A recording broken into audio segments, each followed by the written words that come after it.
The views and events expressed here are totally whacked and are not necessarily the views of anyone. Choose your destiny.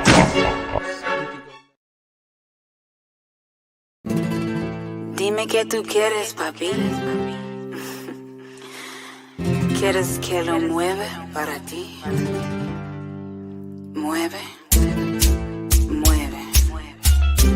¿Te gusta cuando me muevo así? Así.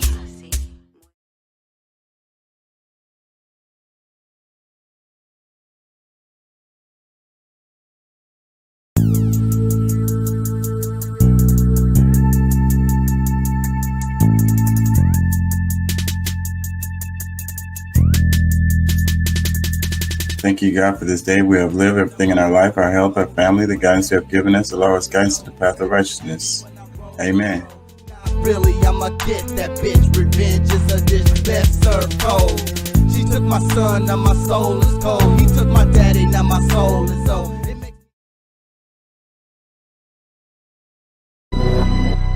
Yeah.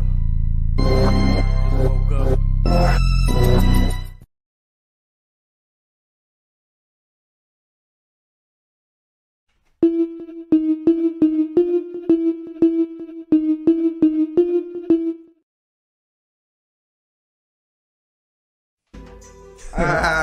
Yeah, man. That's hot shit right there, man. So what we gonna do? We gonna dub?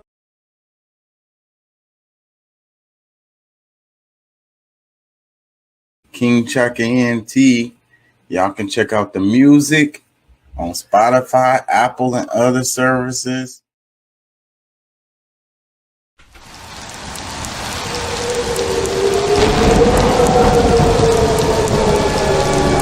Doing what we do 3 to 4 nights a week.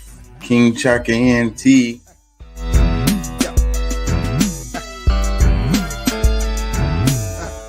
I got this. From the She back starts seat. shooting. That dude was like, ow. What was that? Outside the car, That nigga deputies' got body popped. cameras capturing the bullets flying through the air. We got shots fired couldn't up have been here. a straight We need shot. It had backup to be- immediately. Start Are you- EMS. Start EMS. What We got the a fuck? civilian. We got a civilian hit. The deputy. Looks like we got us another hit.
Way. There, he's Look at somebody's holding somebody back. Look at that. Oh, somebody just held somebody back. Stephanie, just look at that. It looks like a fight breaking out on the floor. You and I should reenact that. Wow. Okay, somebody's pulled Right somebody over his back. bush. Stephanie's with me now, by the way, and I don't know who was being yeah, pulled it looks out. like things are getting a little Mike hot. Let's Rogers. listen in. At this point, he is not over the finish line And and he's can't walking away. Get there, he's Look at somebody's holding somebody back. Look at that. Oh, somebody just held somebody back. Stephanie, just look at that. It looks like a fight breaking out on the floor. You and I should reenact that. Wow.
Minnesota rise?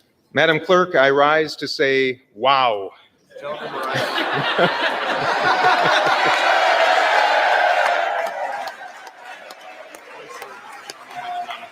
And For what purpose does the gentleman from Minnesota rise? Madam Clerk, I rise to say, wow.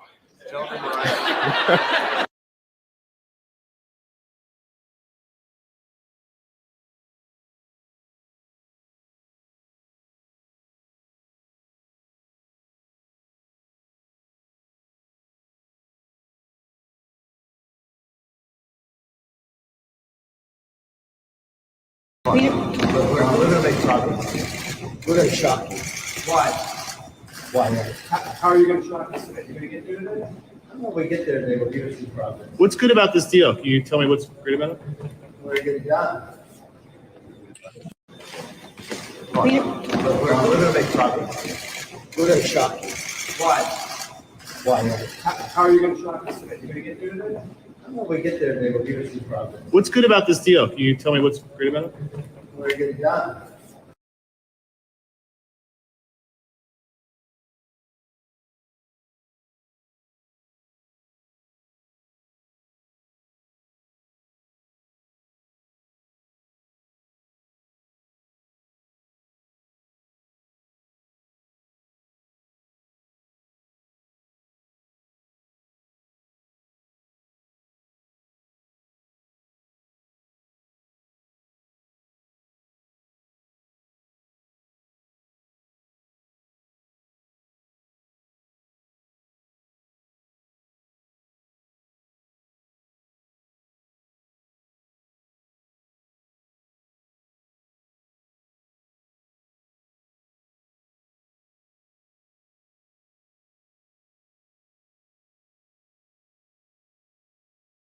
Democrats are talking about the possibility of a quote compromise candidate. So let's go ahead and put this one up there on the screen. Ro Khanna was one of the first to say, he said, quote, I would consider the right Republican someone I could trust.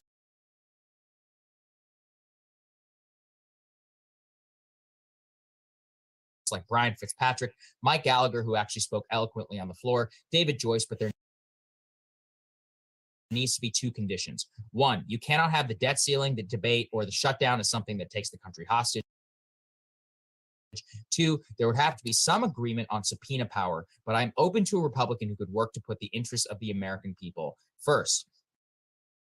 AOC also sounded kind of a similar vein. Let's go to the next one there. She says that McCarthy would not be a unity candidate, but she was not going to rule out working with Republicans to resolve the speaker battle. And Democrats would need more concessions than things just like committee ratios. Quote, but I mean, hey, if we could get some chairs.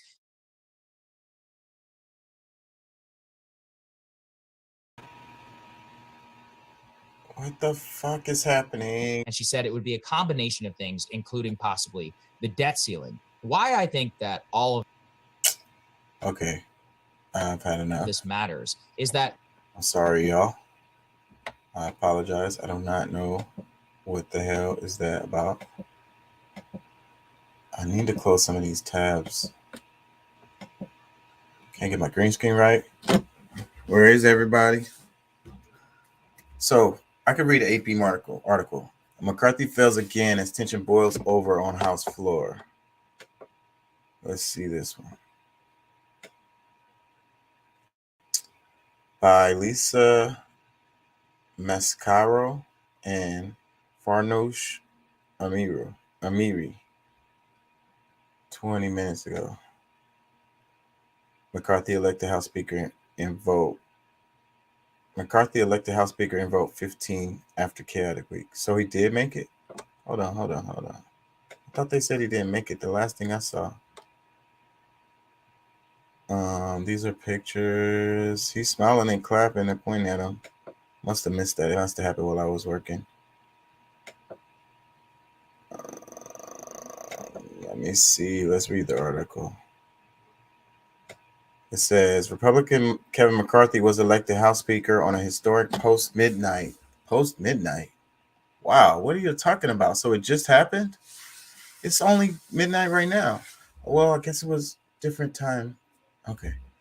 Republican Kevin McCarthy was elected House Speaker on a historic post-midnight 15th ballot early Saturday, overcoming holdouts from his own ranks and floor tensions boiling over after a chaotic week that tested the new GOP majority ability to govern. After 4 days of grueling ballots, McCarthy flipped more than a dozen conservative holdouts. Oh my God, these ads. I lost my spot. Tested Neogy. After 4 days of grueling ballots, McCarthy flipped more than a dozen conservative holdouts to become supporters, including the chairman of the Chamber's Freedom Caucus, leaving him just a few shy of seizing the gavel for the new Congress. As the U.S. resumed for the late night session, McCarthy had been on the cusp of victory in the 14th round, but he fell one vote short. That's the last part that I had seen. It says, he strode to the back of the chamber to confront Matt Gaetz, sitting with Lauren Boebert and other holdouts. Fingers were pointed, words exchanged, and violence apparently just averted. At one point, Republican Mike Rogers of Alabama started to charge toward Gaetz before another Republican, Richard Hudson, physically pulled him back. Stay civil, someone shouted. Republicans quickly moved to adjourn, but then McCarthy rushed forward to switch his vote to remain in session as colleagues chanted one more time. The few Republican holdouts began voting present as well, dropping the tally he needed to finally seize the gavel in what was heading toward a dramatic finish on the fourth long day of grueling standoff that has shown the strengths of and fragility of American democracy. So it says what did he say? The few Republican holdouts began voting present. Let's read on. It says McCarthy had declared to reporters earlier in the day that he believed, we'll have the votes to finish this once and for all. The day's stunning turn of events came after McCarthy agreed to many of the detractors' demands, including the reinstatement of a long-standing House rule that would allow any single member to call a vote to oust him from office. Even if McCarthy is able to secure the votes he needs, he will emerge as a weakened speaker, having given away some powers and constantly under the threat of being booted by his detractors. But he could also be emboldened as a survivor of one of the more brutal fights for the gavel in U.S. history. Not since the Civil War era has a speaker's vote dragged through so many rounds of voting. The showdown that has stymied the new Congress came against the backdrop of the second anniversary of January 6, 2021 attack on the Capitol, which shook the country when a mob of then President Donald Trump's supporters tried to stop Congress from certifying the Republicans' 2020 election defeat to Democrat Joe Biden. So that's interesting. You got to wonder, was this planned? It's too perfect. Let me read this. It says, at a Capitol event on Friday, some lawmakers, mostly Democrats, observed a moment of silence and praised officers who helped protect Congress on that day. And at the White House, Biden handed out medals to officers and others who fought the attackers. America is a land of laws, not chaos, he said. At the afternoon speaker's vote, a number of Republicans, tiring of the spectacle, temporarily walked out when one of McCarthy's most ardent challengers railed against the GOP leader. Contours of the deal with conservative holdouts who have been blocking McCarthy's rise emerged after 3 dismal days and 11 failed votes to an intra-party standoff unseen in modern times. And an upbeat McCarthy told reporters as he arrived at the Capitol, "We're going to make progress. We're going to shock you." One significant former holdout, Republican Scott Perry, chairman of the Conservative Freedom Caucus, had been a leader of Trump's efforts to challenge the 2020 election, tweeted after his switched vote from McCarthy, "We're at a turning point." Another Republican holdout, Byron Donalds of Florida, who was repeatedly nominated as an alternative candidate for Speaker, switched on Friday too, voting for McCarthy. Trump may have played a role in swaying the holdouts. Donald said he had spoke to a former president who had been urging Republicans to wrap up their public dispute the day before. As Representative Mike Garcia nominated McCarthy for Friday, he also thanked the U.S. Capitol Police, who were giving a standing ovation for protecting lawmakers and the legislative seat of democracy on January 6th. But in nominating the Democratic leader, Hakeem Jeffries, Democrat Jim Clyburn recalled the horror of that day and told his colleagues, "The eyes of the country are on us today," he said. This just sounds like a show, bruh. It just sounds like a show.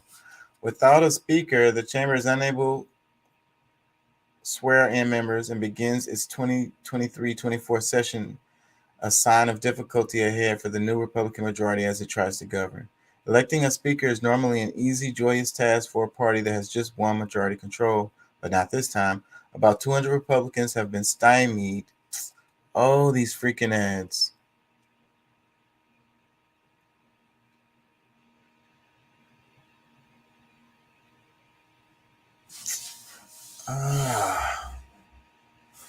Anyways, y'all get it. They're messing with my eyes with that, when it flips like that. I already have all these bright lights on me. That's why I wear these glasses to protect my eyes. And it still causes problems. Anyways, peace and love. How y'all feeling? Helping people learn how to think is like the point. To critically think about things, you know? It's so much garbage. I was scrolling through Rumble and all of the top videos is like trash. It's just like clickbait, really, really pretty thumbnails, and no freaking substance.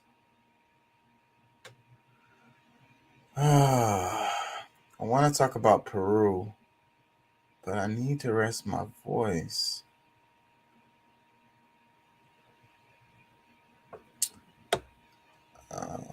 It was freezing up the House Speaker little video. So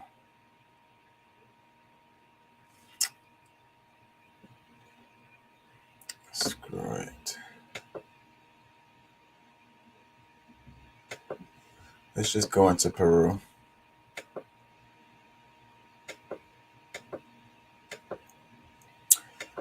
Yeah, so your news only shows part of the story.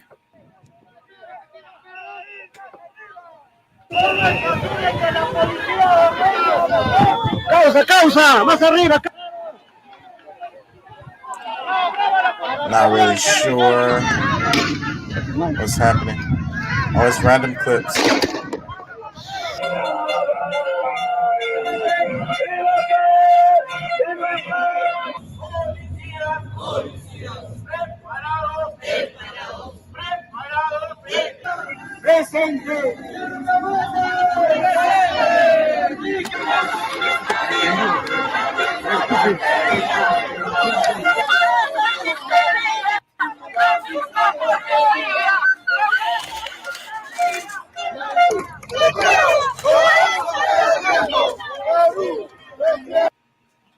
Random clips of the chaos in Peru.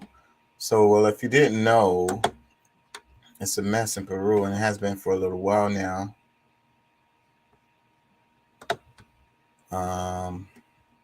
But they're not covering this on the news. It's like, that's what I mean, though. They only cover certain things. Like, it's totally related to the freaking narrative. Whatever narrative they want you to have. Let's see. One that explains it.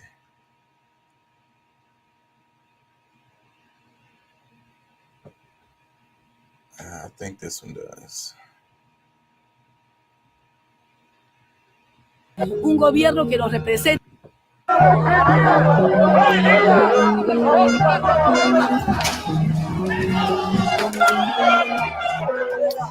El peruano quiere un gobierno que nos represente, por el cual fue elegido Pedro Castillo. Yo levanto mi protesta como peruana, como maestra. ¿Por qué nuestros hijos tienen que seguir muriendo en el país?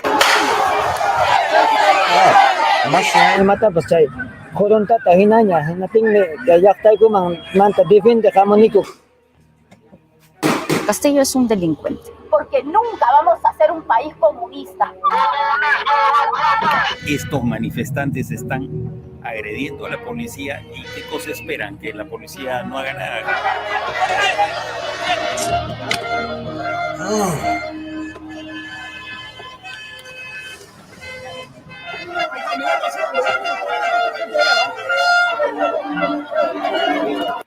Says on December 7th, Peru's president Pedro Castillo tried to dissolve Congress. Hours later, he was removed from his position and detained.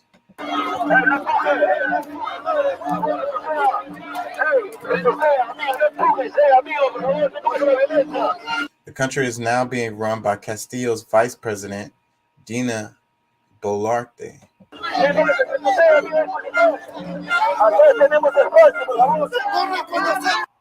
Says, we don't recognize the usurper Dina Boluarte. The new government has deployed the police and army to quash nationwide protests.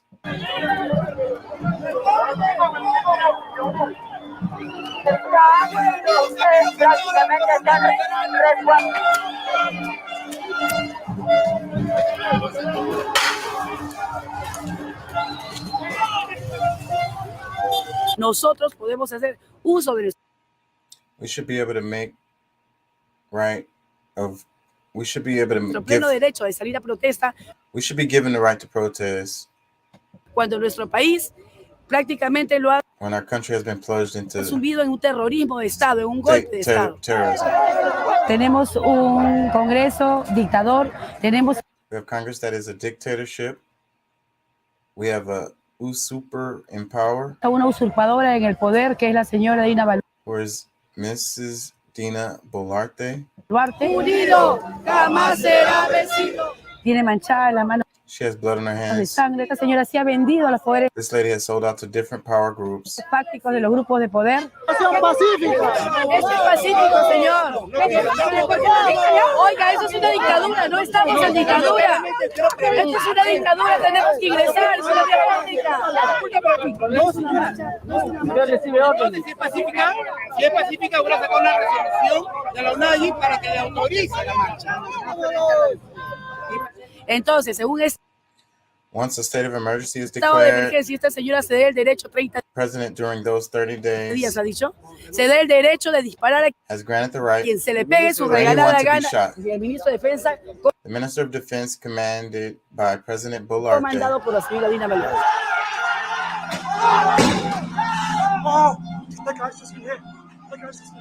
A un joven aquí en la avenida a young man on the avenue near San Martin, cerca de la Plaza San Martín. Le han disparado al cuello, el chico está muerto. Los he was shot at point blank range. disparan al que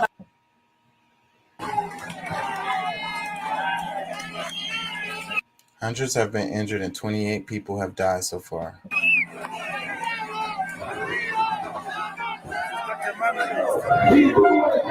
Estos son marchas pacíficas del pueblo que sale a las calles This is a peaceful street protest of people en defensa de defending their right to democracy. su democracia. Esto es indignación popular This is a popular outcry because porque han tomado el país. No they have taken over our country. We aren't terrorists. somos terroristas.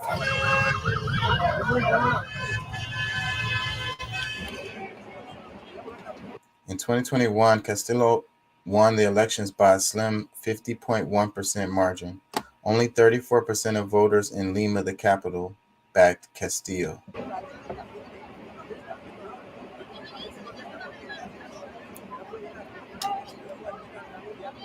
Hemos compartido una marcha pacífica en agradecimiento a nuestra Policía Nacional y a las Fuerzas Armadas, a las que respaldamos rotundamente.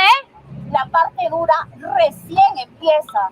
Tenemos que seguir, persistir y hasta derrotar al comunismo. It says we must persist until communism is defeated. Temor que tenemos.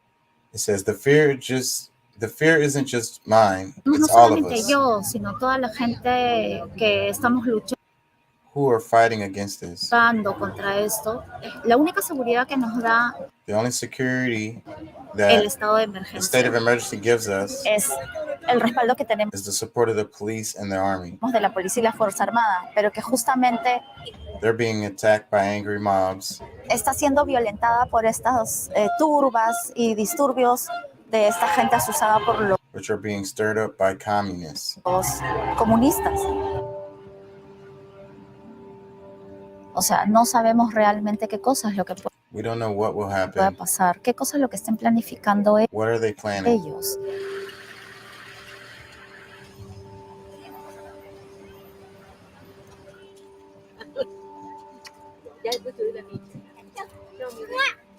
Castillo es un delincuente. Castillo is a criminal.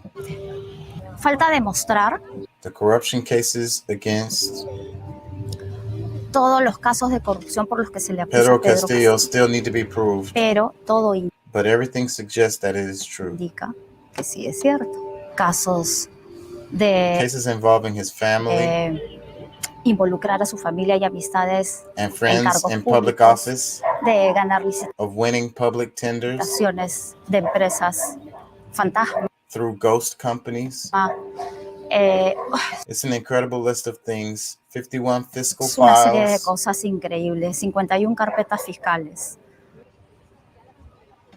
Congress succeeded on its third attempt to remove Castillo on allegations of corruption. Peru has had 6 presidents in 5 years.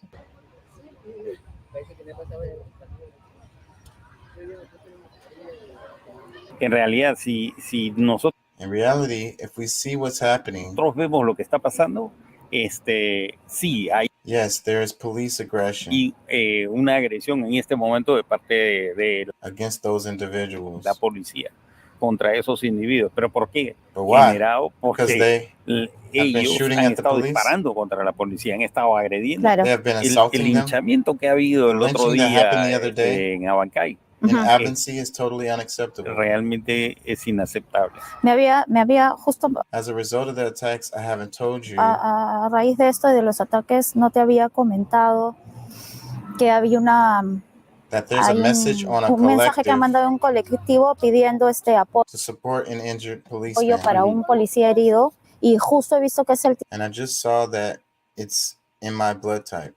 es mi tipo de sangre, así que mañana voy a ir a donar So tomorrow we'll donate blood in the morning. sangre temprano. Tenemos que respaldar a nuestra Policía We have to support our national police Nacional del Perú y a las Fuerzas Armadas, and armed forces porque son los únicos because they're the only ones who really que realmente sacan stand up for us. la cara por nosotros. Since Castillo was imprisoned on December 7th, diehard supporters remain in the capital awaiting his release.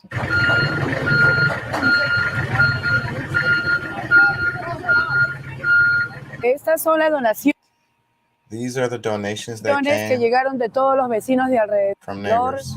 cuando vieron que esta lucha era When they saw that this was just a fight, justa. Estos colchones precisamente these mattresses are for them para ellos, ¿no? Y los alimentos and the también son food para as ellos. well.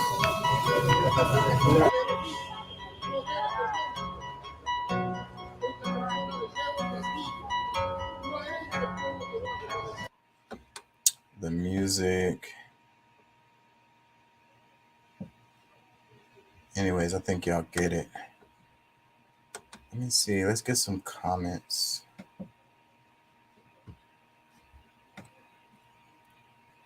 So this was Al Jazeera 7 days ago. Peru is in crisis. Its former president, Pedro Castillo, is in prison. The current president, Dina Boluarte, the country's sixth in just 5 years, is struggling to maintain control. A state of emergency is in place, and across the nation, confrontations between protesters and the Peruvian authorities have killed 28 people and injured hundreds. Yeah, man. Let's read some comments. First one, it says, well presented. Need more information on this situation. I'm not going to read the Spanish comments because, hold on. This video is mixed with news of 2019 during the short term of Marino, where police shot protesters. However, in Lima, this last 2022, nobody was shot. Contrary, the protestants broke bus station, attacked bus with people inside, attacked buildings. They were so violent. Reason, when the population of Lima saw police marching, they clapped because they felt more secure after violent facts. That was probably translated. Another comment, it says, the stir that created by a group of violent ghosts seemed exactly the same thing like the stir in Hong Kong. And I was going to say, if you think that this thing can't happen here or wherever you are listening, let me read some more. It says, I hope the guy that took a direct hit survived. That looked nasty. Another comment, it says, some narrator needed to tell whole story going on in Peru. Yeah, they were kind of playing both sides is what they were doing with this video, which is good. I was hearing that it was coming from two different perspectives. I believe the people on the street. Let me read some more. It says, Peruvian or South Americans, endless resources, rich minerals, deposits, gold, etc., energy, waters, lithium batteries, agriculture, cocoa, chocolate, etc., and semiconductor chips too. Dun, dun, dun. It's always the same story. Let me read some more. It says, the more divisions in a country show that the country is really progressive in its democracy, or maybe dumb mobcracy. People think they're so clever when they do those. I'm here to tell you, brother. It's not. Another comment, it says, not our circus. What does that mean? Another comment, it says, a rather unsettling and beautiful country with the nicest kind of people I've ever met, but the rich elite and the politician majority manipulated by other rich countries. Okay. That's why I like to read the comments, because I think that people know things, and this is what I want to say. Like, they want to tell you that you're dumb, and they're trying to dumb you down even, they don't want to educate you in school, and, they want to keep you away from knowledge as much as possible so that they can control you. And then they have this attitude that everybody is just dumb, and then we all kind of fall in line with that. And I know that you guys aren't all dumb. I know this. So that's the reason why I read the comments, because I always get more insight on whatever topic I'm looking at or what I'm going through, because the people out there be knowing. They know stuff. They know. Another comment, it says, which country is not divided? This phrase is spoken everywhere. I think there's some truth in that. Imagine throwing away your life for a failed wannabe dictator. Another comment, or the next Ukraine or fake Arab Spring marches on. I don't know about that. Another comment, says, speaking the language of their colonizer even in 2022 with their names and their culture, but she's talking about colonizers. Haha. What the hell, man? Yeah, we got some brainwashing going on. The ones from the other side, they were just saying the same thing over and over. It's like talking points. Anyways, let's look at Peru on the map.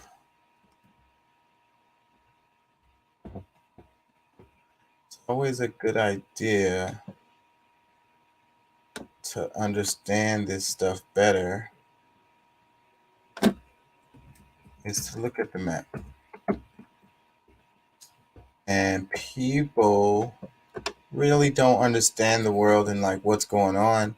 They just be like Ukraine, or they be like Russia or whatever, Saudi Arabia. They have no idea. Saudi Arabia could be in Russia or something like that. That's not the case. I'm just saying, you guys. People don't know. So Peru, right here, South America, bordering Bolivia, It's got Chile at the bottom here, border with them. It's got a border with Brazil. It's got a border with Colombia, and it has a border with Ecuador. So it's kind of like on the west coast, northern west coast of South America. And I know that there's mountains up in here. It's hilly and mountainous up in here. And they have a lot of rural areas where like more like outside of the city, Aboriginal like people. And then they have the big cities like everybody else. So Lima, that's what they were talking about. I guess that's the capital. Let's see this. What does this show? It doesn't show anything. Not really. Lima's got a beach. It's right on the coast. I'm sure it's beautiful. Kind of looks like California right there. Like LA or somewhere up in there. Not LA, but the beaches that are near LA.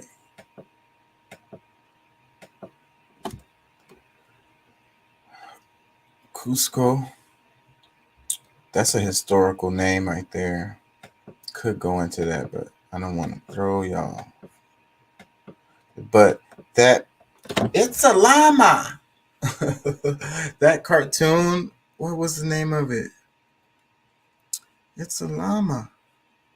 What was the name of that cartoon? Can't remember the name of it.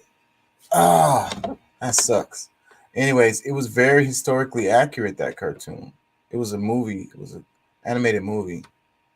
It was very, very historically accurate with the names that it used and all kinds of stuff that was in there. Really like that stuff. Yeah. That's Peru. So they acting up because they feel like, you know, the democracy is not being democracy or democratic. Doesn't that sound familiar? And they had a vote where the guy won, which is 50.1%. And then he got in trouble for corruption. They got him up out of there. And they don't want the vice president. So, and then they're like, they won elections, but they're not letting them do that. So people just out there. And they keep saying peaceful protests. I'm willing to bet it's not completely peaceful, you know. But on the other hand, how else do you get anything done? Let me see. Let's play another clip from the Peru situation. It's not an AP article on that?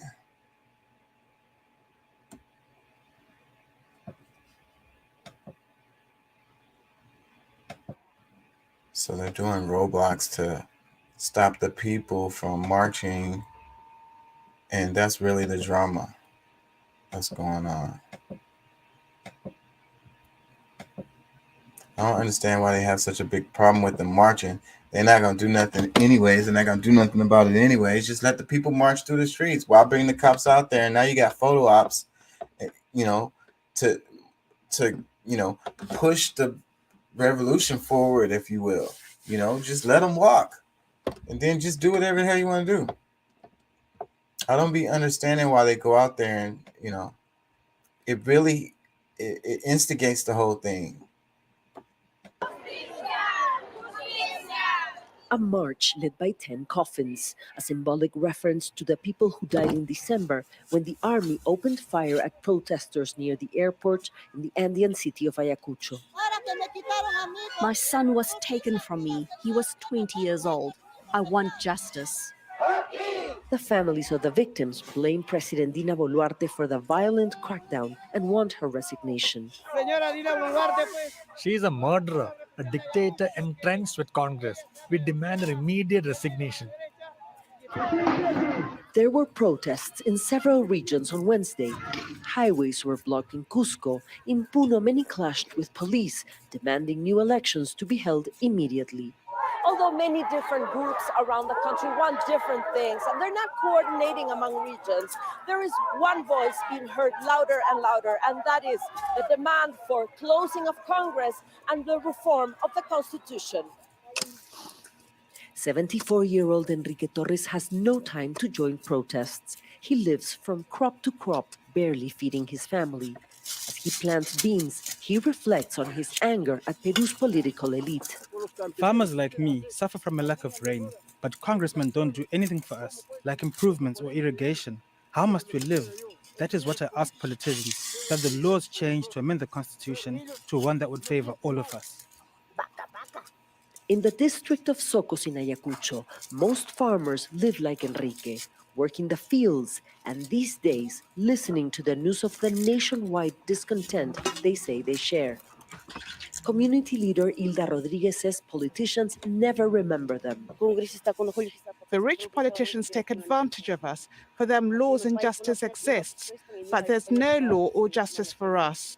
We want equality for our people.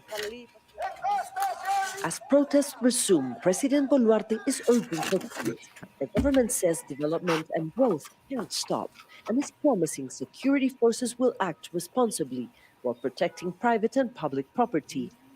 But for the people in Socos and many other poor regions in Peru, development and growth is just a distant dream. Mariana Sanchez, Al Jazeera, Socos, Ayacucho. What's up, Pat? What's up, Doc? How y'all feeling? What's up? Feeling pretty good, man. Just trying to wake up. That's cool. I was talking about Peru and the drama going on in Peru. Their president got in trouble for corruption. They basically made him step down. And they don't, and then the vice president, they were protesting against her. They saying we want elections and whatnot, and they're saying that she's a dictator, and the police cracked down on the protests, and basically that's what is going on. I mean, I don't know if I'm saying that right. So like the reason why I covered it is because I see the similarities with the United States, you know. We just had the thing. We're on the anniversary of January 6th. Well, not anymore because it's the 7th, but it was the. Yeah. So, and then you had the thing going on in court with the McCarthy, and finally he got on after midnight. I covered it earlier. So he's the Speaker of the House now, McCarthy. And so the people just so happened to change their votes right over, and it was the last vote right over midnight. It's kind of strange. And then I'm like, what is the connection to that and January 6th? And like, did they plan this whole thing? Well, you know, they are very hardcore with the with Zodiac, with the energies day by day, like. It all means something, or at least they don't want the attachment to that day of like him getting inaugurated. Now that's the same day that. Well, it's gonna be the 7th now because it happened right over midnight. Yeah. So that's what I'm saying. They could have easily done it so that it's not attached with the 6th. You know what I'm saying? So I think it's still going to be in my eyes. And so, but I was just saying, though, the reason why I covered the Peru story is because I feel a lot of similarities. That president, the one that got in trouble with the corruption, won his presidency with 50.1% of the vote. And also, they got his supporters are camping out outside of the prison waiting for him to be released. Oh, kind of cultish like Trump is, kind of the Trumpers. Yeah. I see a whole bunch of similarities, a whole bunch of parallels with that story and the United States. And I could totally see us going down the road like that one. Really? Yeah, easily. Well, who would they do that with? Like, you really think that like people give a shit about Trump? I mean, Biden like that? It could be either side. I mean, that is hard to predict. It could be either side. It's just, you know, the tension is continually building, right? We're not seeing a relent of the tension, you know? And I understand, like, people are hurting. So this is where it mainly stems from. But ever since we got Trump in there, the politics have been more and more polarizing. You know, it's been more and more tension. Like this thing with McCarthy hasn't happened, they said, since what? Before the Civil War. No, they said it the early 1900s. So like before the World War II must be talking about. Either way, a long ass time ago. So what I'm saying is it's showing the intensification of this polarization, this, you know, this tension, you know, and you can see why. That's why I like to watch global politics and pay attention, because other countries are, you know, what's the word?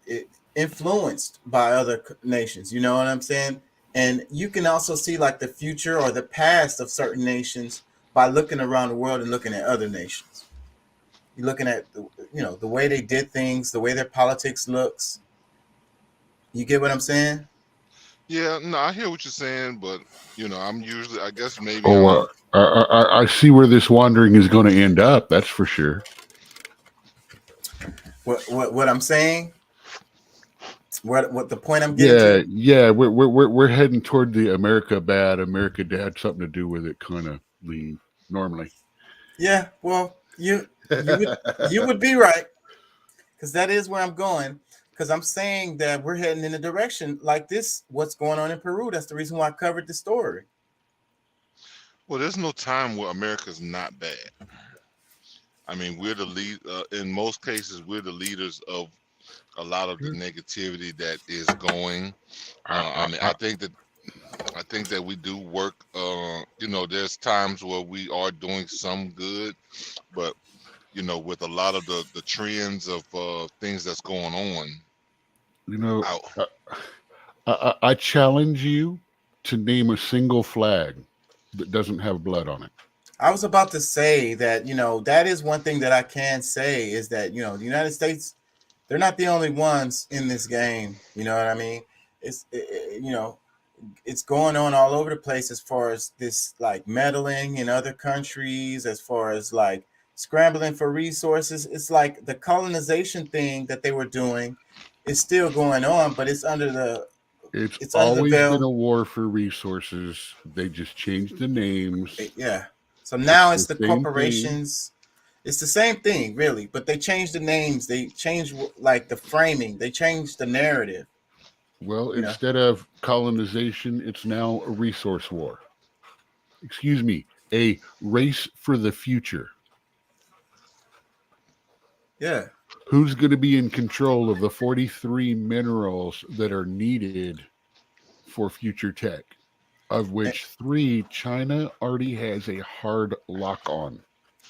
Well, one of the comments underneath this video was talking about Peru having some of those resources that are in question, connected to tech and these main resources that they're looking for right now. So Well, see, we've been looking to South America for agriculture, cheap agriculture for so long. They're just now starting to realize how much of that tree cover and stuff like that's got a lot more to it. And because it creates the weather systems for certain areas. Like I was seeing something where it was talking about how much water the trees hold, and then the trees also hold water in the air around the trees for later and shit. It's really crazy. So like, yeah, you know, the way we do our industrial agriculture is one of our biggest problems. And I'll be saying this all the time, you know, growing one crop and taking all of the freaking minerals and nutrients out, cutting down all the damn trees, using these irrigation systems where they're taking the water from other places, you know, destroying the way that the natural. Why do you think they're doing it down in South America? Because America's made laws against stopping that from happening. Well, We're not doing a good job, because the main parts that I see where a lot of problems are, we talked about pesticides a lot, but I'm talking about the drainage of the natural, like, you see the Mississippi River, ain't it still down like a mother?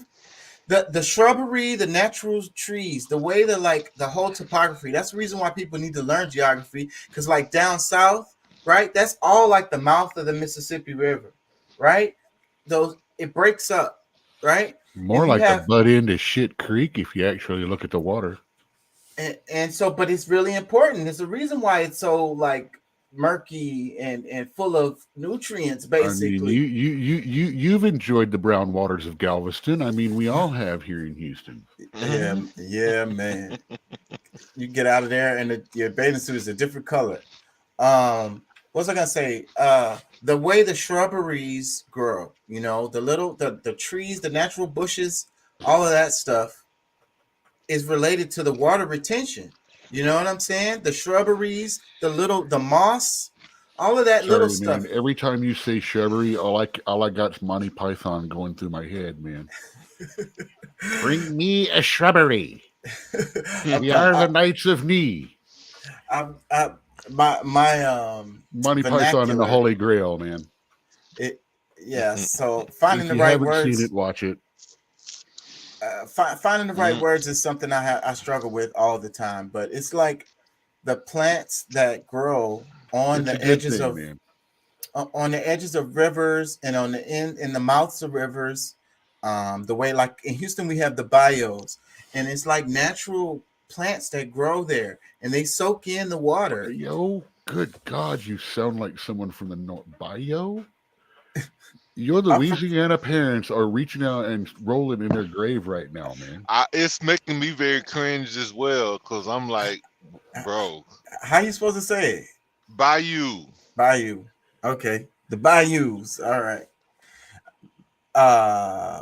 Damn it. Y'all made me forget. So that gives you a Forrest Whitaker eye. That's the problem. We're having a drought on the East Coast. No, on the West Coast, right? We're having a really bad drought on the West Coast. The water is drying up in the Mississippi River. You know, on Earth. Like, bro. This is human activity. No, it's not just that, bro. Like, some of it maybe, but majority is. Cause see, and that's the thing. Like, I'm a conspiracy. I'm just gonna be conspiracy theorist and all that. But like, have y'all heard any reports about planet nearing us? Like, I mean, there's been a lot of chemtrails, so you can't really see the activity that's really going on out there. But I know that the Earth's little loop that it does, it's at a close point with the sun. It's nearing the sun. Yeah, we are closer to the sun during our winter than we are during our summer on this side of the globe. Well, y'all haven't heard anything about Planet X, Nibiru? No, I know there was a 3 to 5 kilometer wide asteroid that was supposed to come somewhere near us, but that was like end of last year or something like that. Yeah, no. Like, we might see some backlash of this other planet, because it's not gonna come that close enough for us to really. Because see, our electromagnetic powers of each planet won't allow them to actually hit each other, but they'll come close enough to where, like, the debris from that other planet can bring things into ours, but it's also drawing things and moving waters and stuff as it comes in, because the very thing that we're talking about, the same kind of movement that we get from the moon, you know what I'm saying? It can control the water. So there's a lot of waters that's moving around in different places on Earth that it just wouldn't be, like it's dry. Like there's some rivers that's the Euphrates. Did you see that the Euphrates River is dry? No, I didn't see that.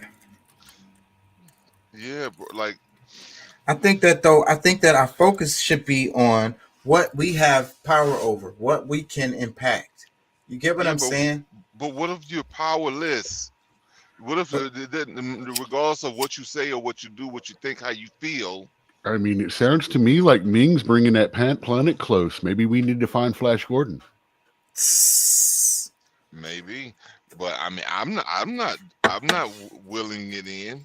It's just, it's that season, it's that time when it's, because this is something that's been talked about for a long time. So I think that we should focus on what we could change, what we have impact on, and how we're fucking up, what we're doing wrong, where our opportunities are. Blaming the boogeyman is not gonna get us nowhere. Like, you know what I'm saying? And then saying that you're powerless, then it's saying, what's the point in doing anything? Nothing matters. Are you hearing anything that I just said to you? I mean, when we're talking about a multiverse or a universe that is connecting with a planet that has, because I don't think the waters are just gone. They have moved. The magnetic fields of the two planets are working against each other right now, and in certain areas of, at least we can see, of our planet, things are moved around. So like, I don't know what you expect to change with that.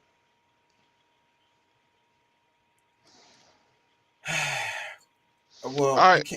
we can't control what's happening out in the universe, but we can what's happening here, and we can hold ourselves accountable for the things that we do here on the planet that affects You got to remember too, when we were kids, they were talking about the planet was about to freeze, not burn up.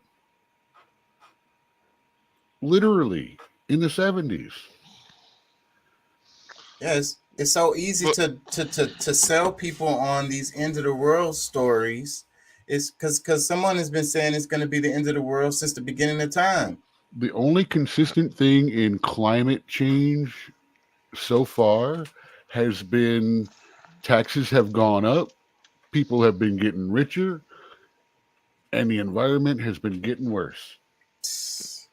Yeah, and the opposite of on each end, because as some people are getting and historically speaking, we're not really that bad. But when we're talking, we would have cut zero emissions here in America. Meanwhile, we've got China, who, because they are a developing nation, despite the fact that they have poured more concrete in the last 20 years than America has since it began, they're considered a developing nation, so they don't have all the climate and emission restrictions from the world government and crap like that going on. We can't tell them, hey, chill your shit out, so we're going to do it for them. Again, giving them free reign economically as we spend more and more money, fighting this ecology thing going on, of which, by the way, they actually do have some of the best inventions for it, and have been finding ways of helping the air in major city areas with something that I'll send a link that's really a freaking cool thing. I like to see it. All right. Well, I'm stumped. I'm here listening. So I mean, if there's anything that I can do, I'm game. Yeah. I have one story I do want to cover. It's talking about The jails became death traps in 2022 amid lack of I think they talk about mental health. But just the conditions of the jails. One of the ones I was watching, they were just, a lot of people were in jail and they haven't even been to court yet. And they're like, not found guilty on nothing. And stuff is happening to these people in jail and they're like dying. Yeah. Oh yeah. We did. I thought that we had talked about that, but I think that was something that we saw at the end of last week's. Yeah, I can't remember. I cover so much shit. But I know that I haven't covered it specifically in the way of like it's more and more. That it's breaking records in the amount of people that's dying in jail.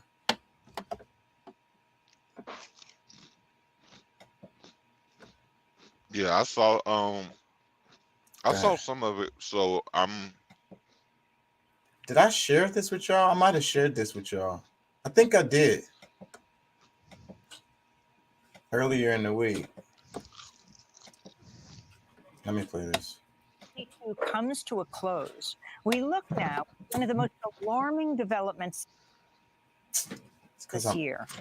How more jails in the United States are becoming death traps, where people face inhumane conditions and overcrowded facilities. New data show New York City jails are the deadliest in more than a quarter of a century. 19 people died in city custody or shortly after being released, and severe understaffing at the notorious Rikers Island jails has been linked to several suicides, as officials are now predicting the population to balloon in coming years, even as the city faces a mandate to shut Rikers down by 2027. Meanwhile, in DeKalb, Georgia, officials report 2 people died from hanging this week in less than 24 hours, making this the deadliest year in the jail's history. In Houston, Texas, the Harris County Jail has seen a record 27 deaths this year. It's been under a non-compliance status since September. They said they were going to shut down Rikers Island. They've been saying that since. Didn't Obama say he was going to close? No, I think you're talking about what's the one? Guantanamo Bay. I might be mixing it up. They've all been saying Guantanamo, but yeah, they've been wanting to shut Rikers down for a while because it was made back in the 20s or earlier. I mean, it's way outdated. It needs to be completely pulled down to the ground and rebuilt as a better facility. I was thinking Alcatraz, but it's a tourist place now, so Alcatraz is. Yeah. Shit, Rikers Island need to be a tourist place. Fuck that, man. No, I don't even think it should be just get rid of the shit. That shit needs to be torn down, the whole area cleansed by a whole bunch of freaking hippies burning sage, and then just rebuilt. think about the energy, and just think about the energy that is holding in that area. You know what I'm saying? Why do you think I said hippies burning? Invite a whole bunch of hippies burning sage in there. I'm agreeing with you, bro. Yeah. There is some bad juju in that place, man. Yeah, man. Let me play some more. That's where we begin now to look at this underreported crisis. And Harris County's bad too. Texas Jail Project co-founder and that's Harris County right there. Which aims to be I an know. unofficial Citizens Jail Oversight Commission throughout Texas. Has Been been raising there, alarm done about that. the crisis in Houston. Also with us, Carrie Blakinger, investigative reporter based in Texas, covering jails and prisons for the Marshall Project. She's moving on to the Los Angeles Times. We welcome you both to Democracy Now! Krish, let's begin with you. Why are in-custody deaths surging in Texas jails? I mean, let's be very clear here. Jail is where people go more often than not before they have been convicted of anything, and they are dying in jail. My bad, y'all. I'm trying by suicide or by maltreatment, not clear. Tell us what's happening. Good morning, Amy. Yes, you're absolutely right to point out that jails are places where people are held pre-trial. That means they've not been convicted. They're legally innocent. And it's become a death sentence for a lot of folks. Lack of medicine was one, I think. Yeah, so she just said, these people haven't been convicted of anything. Some of them could be completely innocent. They're legally innocent, she said, and it has become a death sentence for a whole bunch of people. But I don't know if it was Rikers or here, but one of the deaths that they're talking about during all this was a kid who brought his insulin with him. Yeah, they're gonna bring that up. I need insulin, and ended up like 5 days later was dead because he hadn't been given insulin at all while he was there. Yeah, that's one of them that they talk about here. Yeah, they talk about that one. So that's so fucked up, right? That's just like it's so crazy how, and then with our society, it's like, okay, people be like, oh, well, you shouldn't have went to jail, you shouldn't have went to prison or whatever, you shouldn't have did nothing dirty. Funny thing is, I didn't find out about that from the people dying in prison sites. I found that out from one of the ones where we're talking about the cost of insulin. And, what happened to that kid's insulin and things like that is what they were asking. Why did he not get it, or why wasn't it there for him to get? When the cops took it home to their mama. Nobody had any proof or anything but supposition and blind conjectures. So nothing came of that conversation, in my opinion. But the question was worth being asked. Where is that now? Maybe just sitting on a shelf. Let me play some more. County jails. As of yesterday, we had 161 custody deaths in Texas county jails. That's about 240 jails spread across 254 counties. And in Harris County jail, that number is actually, officially they say 27, but we know that there were 28 deaths because people are being given a PR bond as they are dying in the hospital, so that they don't have to be counted. So actually, we've had 28 deaths that we know about. And the reason for that is severe overcrowding. And the overcrowding is being determined by a really small group of prosecutors and local judges who handle felony cases, which is in stark contrast to reforms enacted by misdemeanor judges that have dramatically reduced incarceration and reduced crime and improved public safety. But the officials responsible for felonies have rejected overwhelming evidence to expand pre-trial releases, and they've pursued policies of greater pre-trial detention, which is why we're seeing the system collapsing under its own weight. We hear about systemic medical neglect, medical abuse, just the whole system is just collapsing under its own weight. And you know why they're pushing it, and it's like, do they really care about public safety? And then, they in the news, they, it's, back to blue and all of this. And, at the same time, they're not really caring because you have to ask yourself why.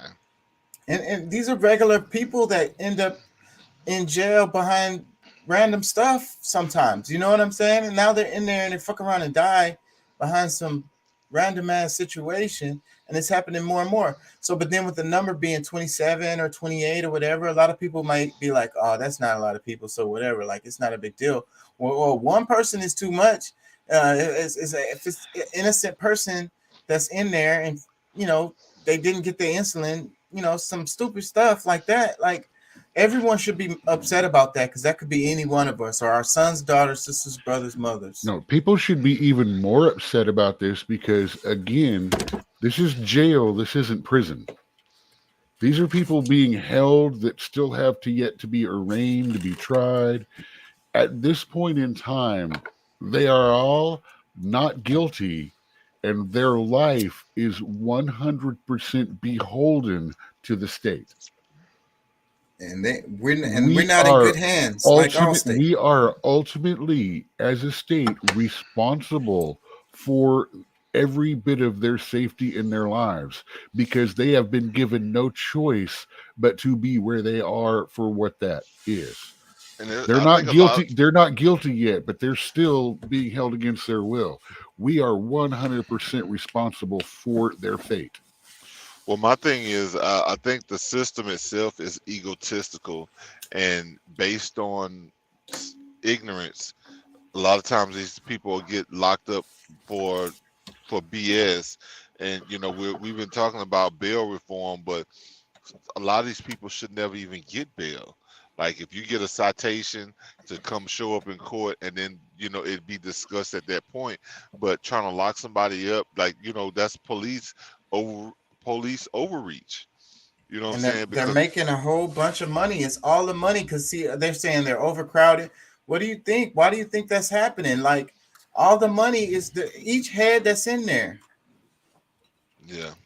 No, I know. I mean that as I was speaking, that it led me to that thought that it's like, yeah, a lot of that is because they want to keep a certain amount of money flow into the system, because then if they're letting people out and they're still somebody who's been in there for who knows how long, 3 years, 2 years.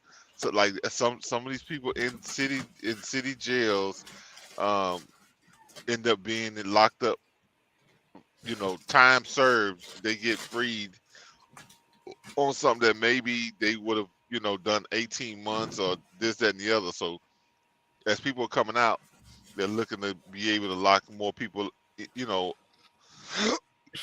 the system. I had a buddy that was in jail. They didn't put him in prison. They kept him in jail because he kept bouncing in and out of court on things.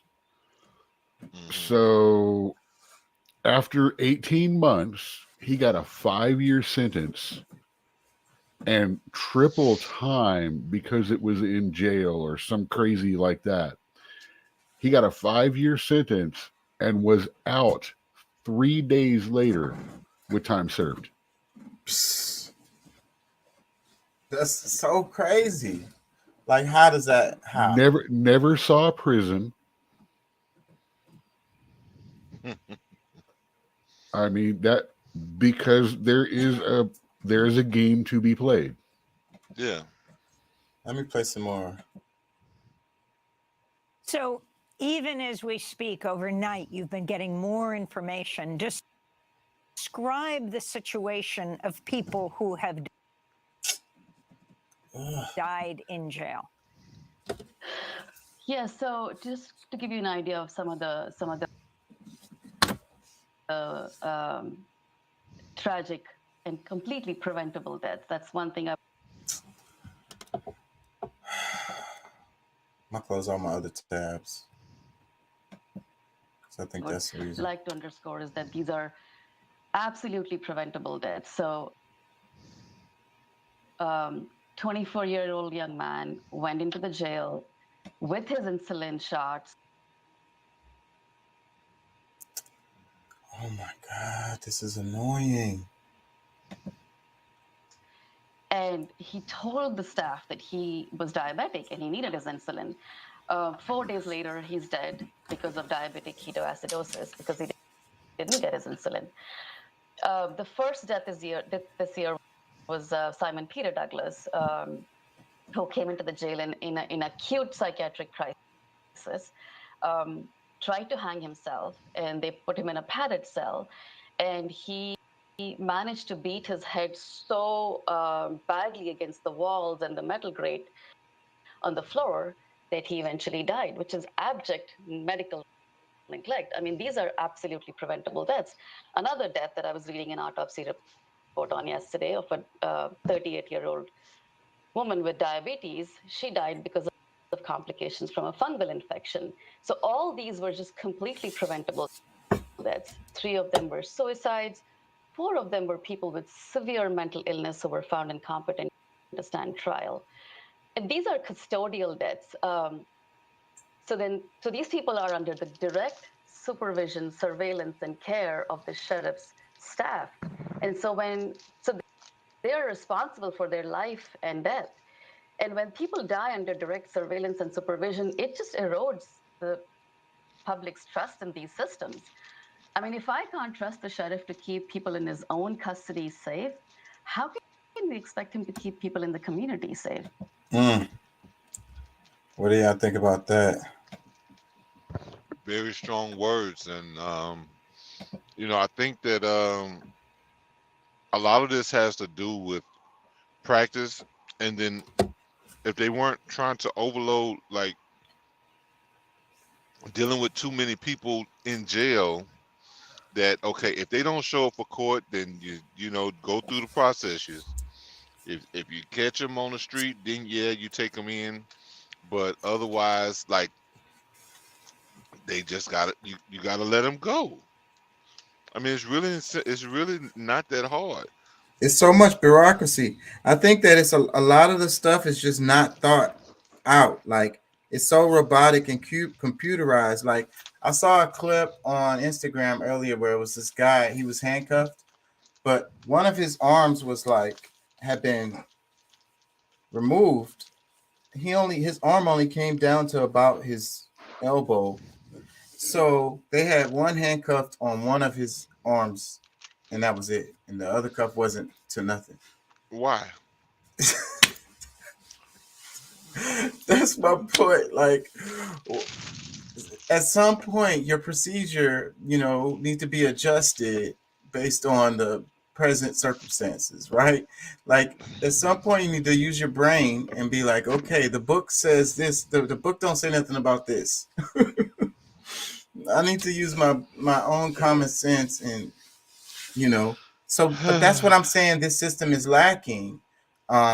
She said, how are they going to defend?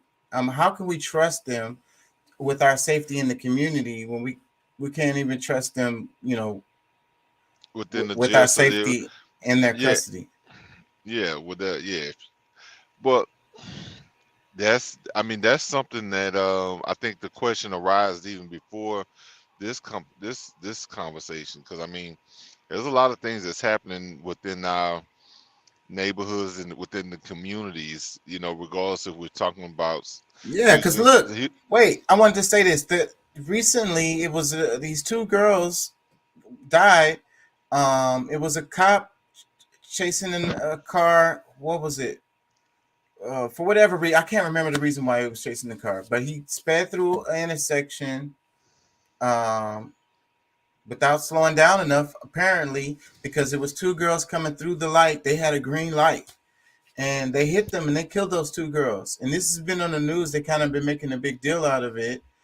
And so, but what I'm saying is, like, this is a part of our procedures that are dangerous, and it shouldn't be done that way. It's like, okay, they're like, a lot of the comments underneath it was all saying, well, they should have heard the lights, or they should have heard the siren, or whatever. What if they're deaf? What I mean, Well, what if? Just what if? That's beside the point. If you're coming through your own green light at a even within the speed limit, and then the other car is coming through the light from a different direction, probably above the speed limit, this is going to happen like that. You can't really protect yourself from that. If you was pulling out of the intersection and you're moving slowly, maybe you have a chance to see. But if you was just coming down the road, you had a gone green, solid green, and light haven't just changed. Solid green, you're coming down the road around the speed limit. You ain't gonna see a car flying through the light red at a high speed. You're never even gonna see them until they hit you. No, I hear you, but I mean, I was just adding on to that because I mean, you're right. I mean, in that situation, it's going to be hard for somebody to respond because the average person is not taught how to respond to emergency situations that way. Just okay, try to get out of the way, but I mean, no, there's no response to a T-bone, man. You can't make a T-bone better. Well, see, but I mean, like me as a truck driver, I always say that, I mean, because I am the professional, I have to be the one to be more prepared for situations than the average person. So, the following distances, different things that come into play. I make sure that I follow those things because I do know the difference that it makes, the seconds in between, response and this, that, and the other. But, I think that overall, we're really looking at, where we're promoting, not us as the people, but we're allowing government entities to push policies, police states, this police state so much to where it's not even, it doesn't add up. It doesn't make sense for anybody really. Like for a lot of them, I know that, death of, a death really means nothing to them unless it's a cop that dies. What we ultimately have right now going on is a whole bunch of laws, litigation, and pandering to the public going on by people that don't know the subject that they're trying to make laws about. Well, and that's very true. They're trying to make laws about truck driving and it's this and that, but how many of them actually have talked to truck drivers who understand some of these problems? No, it's not the truck drivers. It's people not respecting the freaking 18 tons of solid friggin' metal that ain't gonna slow down. Yeah, On a fucking dime. Most accidents happen because of what we call four-wheelers. We call the cars four-wheelers, and it's mostly due to them. I mean, of course, there's times where bad weather or something like that happens, but shit happens. Yeah, but for the most part, bad drivers happen. Yes, and there are some damn bad truck drivers. But they exist too, because I mean, some of them take on the same thing, type of mindset that when they're driving their cars. So I mean, all that stuff exists. But my thing is that I think that because of what we're seeing, with this whole, we're talking about jailing people for long times, people being in there that shouldn't be in there. I mean, like all these different elements that we're seeing that that can decay even more is because of not just insensitivity, it's just that they're improper training and trying to exceed, like trying to, because like a lot of it has to do with them keeping their budget. So they have to keep this certain amount of people because they don't want their budget to go down. They want it to go up. So they need to always show a reason why they need more. Yeah. And we, our citizens that has done very small crimes end up paying for it. And it just shows the callousness of the system. How it's but in more than one way, they paying for it with blood or however you want to say it. But the taxes, and then experience some the ones that actually have that lived experience of. I gotta point out a quick thing that I'm seeing in a political correctness kind of thing going on. 1, 2, 3. The fourth link you've got on there: taco shop customer fatally shoots armed robber. That's KPRC. That is local Click 2 Houston. When I saw that video like 4 or 5 hours ago, like before I left work, it said Taqueria. Just, I thought that was an interesting difference between my feed and your feed, or maybe they changed the title. They probably changed the title. That's what I'm thinking. That's interesting. But to be fair, who in Iowa knows what a taqueria is, but would be able to understand taco shop? A taco shop just sounds really weird. Like, who says that? Because we live here, Yeah. I mean, that's like hearing them people say quesadilla. Yeah, I've never seen on the side of a truck or building saying taco shop. I've never seen that before, ever. I have on taco trucks. Yeah, taco truck. I've seen taco trucks named El Taco Chapo and stuff like that. Okay, well, I don't think I've seen that. Let me play this really quickly. This is because we mentioned it. The girls, the A policeman had an accident with somebody. This short clip of video posted to social media captured the aftermath, an extreme impact after an Addis police officer slammed into a car That's Louisiana. with 3 people. 2 teen girls died in the car. Another person in the back seat is in the hospital. So I'm assuming they knew who he was. Scott Kurji has decades of law enforcement experience. He's a lawyer now and helps some agencies write their pursuit policies. Louisiana law allows police officers to speed while they're in pursuit of a suspected violator of the law. It also allows them to run red lights while in pursuit of a violator of the law. But the law also narrows that down and says the police have to slow or stop as necessary for safe operation. If the officer, in fact, did not use his brakes and was going over 80 miles an hour into an intersection facing a red light, he probably isn't compliant with the statute that allows him to engage in those activities. Kurji says what's most concerning in this case is Addis continued the pursuit. After the original agency, Baton Rouge Police, pulled off of it. He believes at that point the officer should have evaluated the risk to public safety that the chase might have. It's very concerning. I think we look at any pursuit situation or any law enforcement action, and we weigh the value of the government interest compared to the risk to the public. And in this situation, there's a lot of unknown facts at this point, but the government interest seems to have been way less than the risk to the public, as was shown by the outcome of this case. So, and that's the point I be trying to make all the time. And you know, it's like I say, like if a hammer is what you use, then everything is a nail. You know. But see, and that's the thing. In other words, if it ain't an OJ chase, don't worry about it.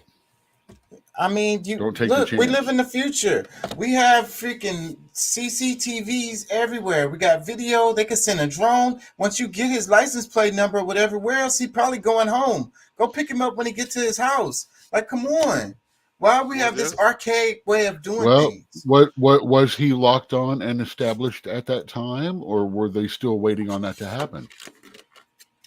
I don't know the details of that. So, but I'm just saying overall. Well, that is important to your argument in this case. Overall, yeah, I personally have always had some problems with high speed chases and stuff like that, especially in populated areas. Well, I think that a lot of times they allow these people to have this cowboy and Indian syndrome, where they don't allow, like there's in their mind, they're not thinking about anybody else. Oh, they about to get this motherfucker. Yeah, that's it. That's all they're thinking about. And But you know what? I also look your children. Another thing in the backseat, they don't care. Like it's insane, bro. Like news copters and shit like that should not be allowed to broadcast live chases and shit like that. They should not be allowed to broadcast that shit until after they're apprehended, because by doing it, they're giving them more incentive. They're making them, I'm the next fucking, I'm going to be this anti-hero, whatever. And that escalates it too, the way the media handles things. Yeah, because they're making money off of it. They're making money off the clicks. And that's probably this. And also that reinvigorates and gives a reason for the cops to even do it in the first place again. Just like it's justifying the criminal. It's justifying the cops too. Especially if they posted some manifesto or something like that. It's re-justifying both sides, because then after the fact, we can make some clips and we can make some clicks off of this. We could be famous, because even the police department can be like, shit, we famous. Some random little in the middle of some small town somewhere. Yeah, That's the last place I lived in Louisiana before I moved to Texas.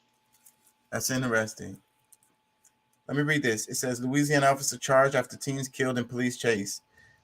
In this police department, officer is being charged with negligent homicide and negligent injury after 2 teens were killed and another was injured in a crash. That was the caption. Teens. Like, I mean, you know, like, I try not to get too personal about different stuff, but I mean, a lot of times it just makes me think, okay, if,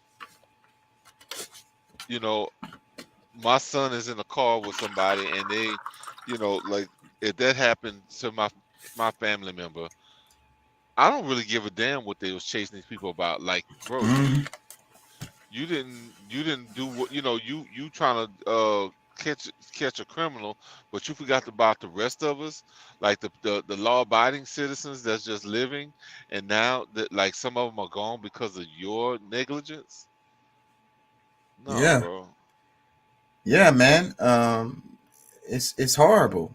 My mom she got hit by a cop, and it totaled out her car, and then it took them forever to get the money. I don't know if they ever got it. Honestly, I think they did, but it was like years and years later. Yeah. Because the cops were in the wrong, and the insurance, all that shit was just a mess. It was like a whole red tape nightmare for them for years. Yeah. Well, I mean, and that's I mean, there's new things I've been learning about law that can happen, like when they're cops doing things against their, you know, things that they shouldn't be doing, on how to reprimand them almost immediately. So Well, let me read some comments. It's this first one. It says, "I'm glad justice is being pursued in this reckless act." Another one, it says, "Rest in peace to those teens and prayers to the other person." This one says, "Stupid cop destroyed 2 families for what?" Another comment, it says, "Those 2 teenage girls have names, by the way. Show them the respect they deserve at the very least." Bullshit. But see, my thing is, like, okay, this criminal that they're chasing, like, you know, because they saying the importance for the government, like how serious of a crime was it that these people had committed? Because I mean, Like, and almost any one of them can, other than like they were a terrorist about to, you know, I don't know, poison the water, blow up the, you know, something. I don't know what. Even that, I still don't know if that would, you know, for me, you know, because for especially me, if it it's was like my loved one. somebody shoplifting or even an armed robbery, like, you, like, there's certain important things that information you gotta get before, you know, you really take, you know, get too into this chase. Do you have the license plate? Like, do you have things in, like, things that you can identify this vehicle later? And still, how efficient are you being? Also, I mean, was he able to apprehend the suspect after having the wreck with these people? Hell Like, no. If he end up in the accident, no. Even if he was, what do you think people would be doing? So, oh, you wrecked and killed them and then went on to go capture your suspect? That would be even worse, man. You know that. Let me I read mean, some it's more. great. It's great when we're watching it on a movie in the big screen, but it is freaking horrific if it's something that happens in real life. Because you maybe could have saved him because you're the first person on the scene. If you wasn't hurt, yeah, you could have maybe did something. Let me read some more comments. It says, Hey, I got to say something. That mother flinger up there that says these 2 teenage girls had names. They need to have those. No, those are teenage girls. They do not need their names in the public. They do. If their family doesn't want it, they do not need to be connected to some freaking anti-cop horror porn super click stuff. I mean, leave those girls alone. Was it in? Yeah, see, I'm big on that with people all minors. Even when Greta Thunberg was saying her crap, I waited and patiently for her to get older before I said anything about her other than me thinking that she was a shill. And I agree with you, Doc. But what it makes me think about is those videos that they do of the people dying. Like they show their actual death on live TV and shit. You know, that's Say, shit. what's that? Have they filmed the operation? Is the head dead yet? The boys in the newsroom got a running bet. Get the widow on the set. It's just dirty laundry. Sorry, old song, very relevant right now. Who was that? If I could remember more than that bit of lyrics, I probably would just be able to whip it out. And had you not asked, I would have ended up saying it in a minute. My bad. Let me read well, this. You know how it is. It's like you when you get asked, your mind goes blank. Yeah, it happens to me all. Y'all be getting me all the time. Y'all be acting like Dirty you're caught in the Laundry headlights. is the name of it. That's all right. We'll come back. Don Henley. Yeah, Don Henley. Okay. That sounds like a rap song. Who knows? Maybe we could turn it into one. Let me read a couple more comments, and I want to go back to that other video. It's this comment that says the investigation will take forever, and he won't be charged at the end. If a normal person did this, they would be in jail immediately. By the way, he's out on bond and with his family celebrating. Another comment that says, has the dash cam video been released to the public yet? Another comment, nothing will happen to the cops, save your heartache. Another comment, so they can't make a gun that shoots a sticky GPS dart into escaping cars so they can be tracked down later instead of chasing psychos around at high speeds. The cop should be charged with drunk driving. He was obviously drunk on power when he killed those people. Like, I don't know about the GPS dart, but something, like something else, some better system. Yeah. They do those pit maneuvers. I think they're so proud of those pit maneuvers. See, but that's the thing that he's probably trying to do. But because he's losing in the race, like he's not giving up any, not giving any kind of leeway. So that's how the accident happens. So I mean, it went because if you're on the highway, it's a lot different than if you're right in like you're running through lights. And that's crazy. Because they said 80 plus miles an hour. So like I say, there's no way any of us could protect ourselves. That's from total negligence. That's some total cop negligence, bro. going 80 plus miles an hour through a red light. That's so scary. That could happen to anybody. Yeah, bro. And that's the thing. Like it took these young girls' life for them to maybe be reminded of how dangerous that really is. And it's like, okay, yes, your job is to catch criminals, to this, that, and the other, but at the same time, like I mean, I know most of them don't follow this, but like the community, the you're supposed to protect and serve, and a part of you protecting is, sometimes you lose, sometimes you don't get your guy. Yeah, because if you're gonna be the good guy, then you can't be the bad guy at the same time. Like all the movies are saying that. It's like if you have to be bad to get the good guy, then what's the point? Yeah. Let me read the caption. The video we was playing, it said more jails became death traps in 2022 amid lack of mental health care, housing, bail reform backlash. The caption says, in 2022, more jails in the United States became death traps as people faced inhumane conditions in overcrowded facilities amid a lack of mental health care, housing, and backlash against bail reform. Most of those who died were incarcerated pre-trial, and activists say this number is heavily underreported. From New York to Houston, Texas, jail deaths have reached their highest levels in decades. We get an update from Krish Gunda with the Texas Jail Project and Carrie Blackinger, investigative reporter with the Marshall Project. Blackinger is the organization's first formerly incarcerated reporter, and her memoir, Corrections in Ink, was banned from prisons in Florida this week. She also discusses a new searchable database of which books prisons don't want incarcerated people to read. Yeah, they were talking about that in the video. It's crazy. We're back into some burning books time. Let me read some comments. It says, as a former prisoner, thank you for your voice. It's an industry, nothing correctional about them.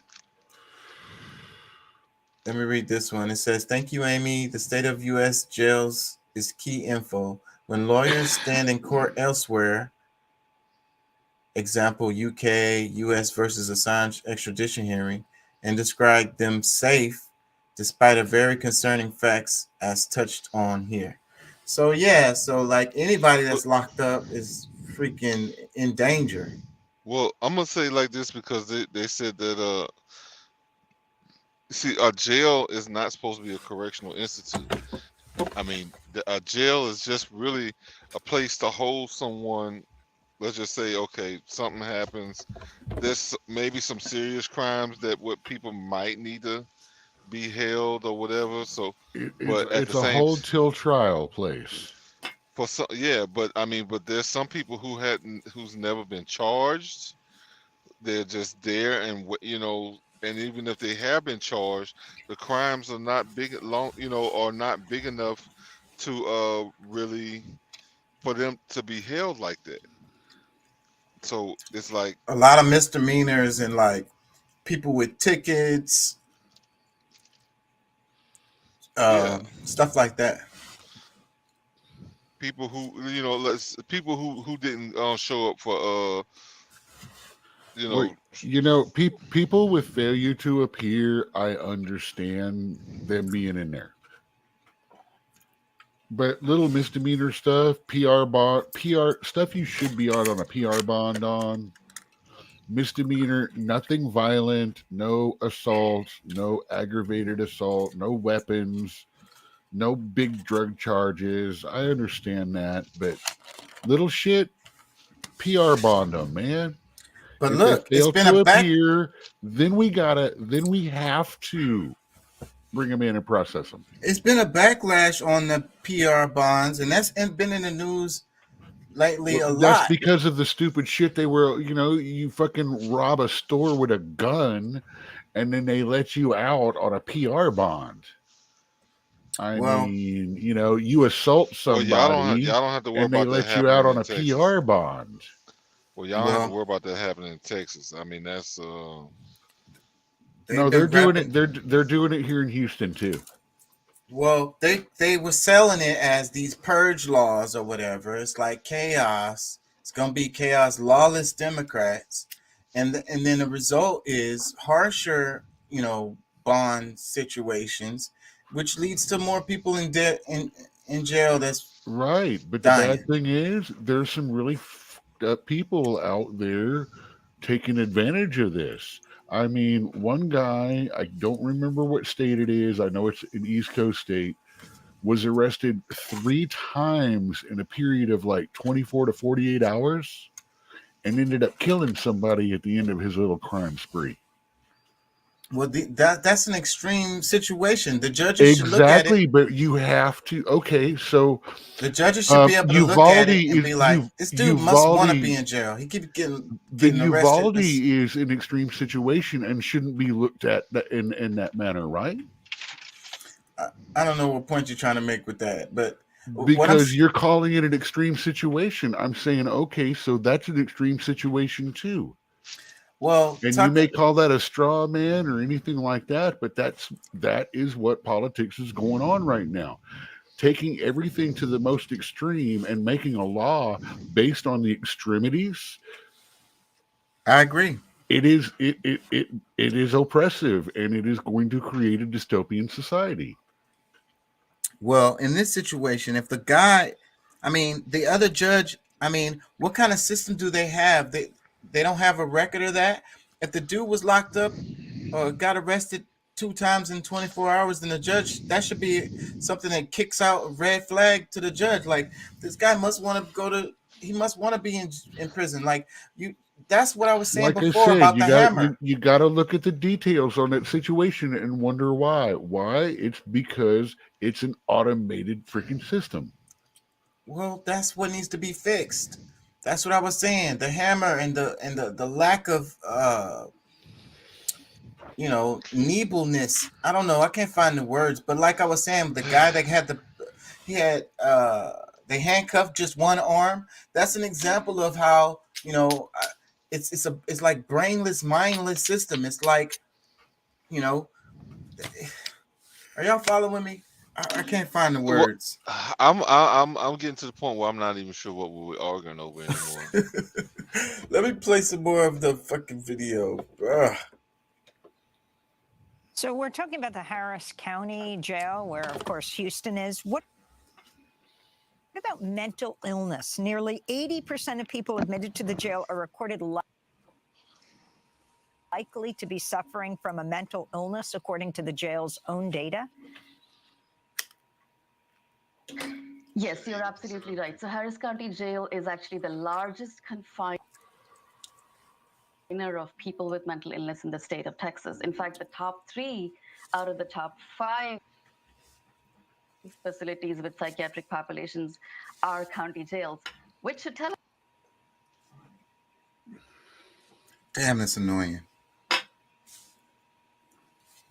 I don't know why I keep doing it. Shit, I just found the next thing to invest money in if I get stupid and hit the lottery. Some prisons, some county prisons too. No, mental health facilities as an alternate to prison. Tell us something about our priorities as a society, where we're investing our resources. We're investing them in punitive systems. So this is a trend across the state. In many of the county jails, there's a growing number of the population that is people with mental illness, and in Harris County, that's over 80%. And you add that, you add this overcrowding issue to the fact that we are also having this decade-long mental health crisis in the state, where we've underfunded the mental health system. So we have over 2,500 people who are sitting in county jails awaiting competency restoration. So they've been found incompetent to stand trial. They're awaiting competency restoration. That's over 2,500 as of last week. And in fact, 4 of the people who died, our community members who died this year in Harris County Jail, were severely mentally ill and found incompetent to stand trial. So they were one of the most vulnerable folks in the jail. So, and then they're taking all the homeless, they're busting up the homeless encampments. I've been seeing them, and they're taking these people to jail too. Like, they're making it unlawful to be under the bridge and whatever places that they are. It's like state property or federal land, or I don't know, city property, whatever the hell it is. If you're on that, then they can arrest you. And you know how many homeless people died getting hit by cars, falling, and getting rolled into traffic before they started doing that?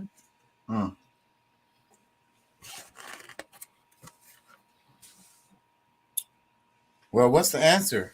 Just lock them up? Put them in the punitive system. Well, what are you going to do if you can't get them to move out of there? 11 of them died because they fell off their cots, rolled into traffic, were waking up and didn't know what the hell was going on. So we are now responsible for that because we're not taking care of them. So, and we tell them, find somewhere else, and they stay. What are we supposed to do? They want that 3. They want that 3 in a day. They get it for a week or 2. They're healthier. They come back out. Bam.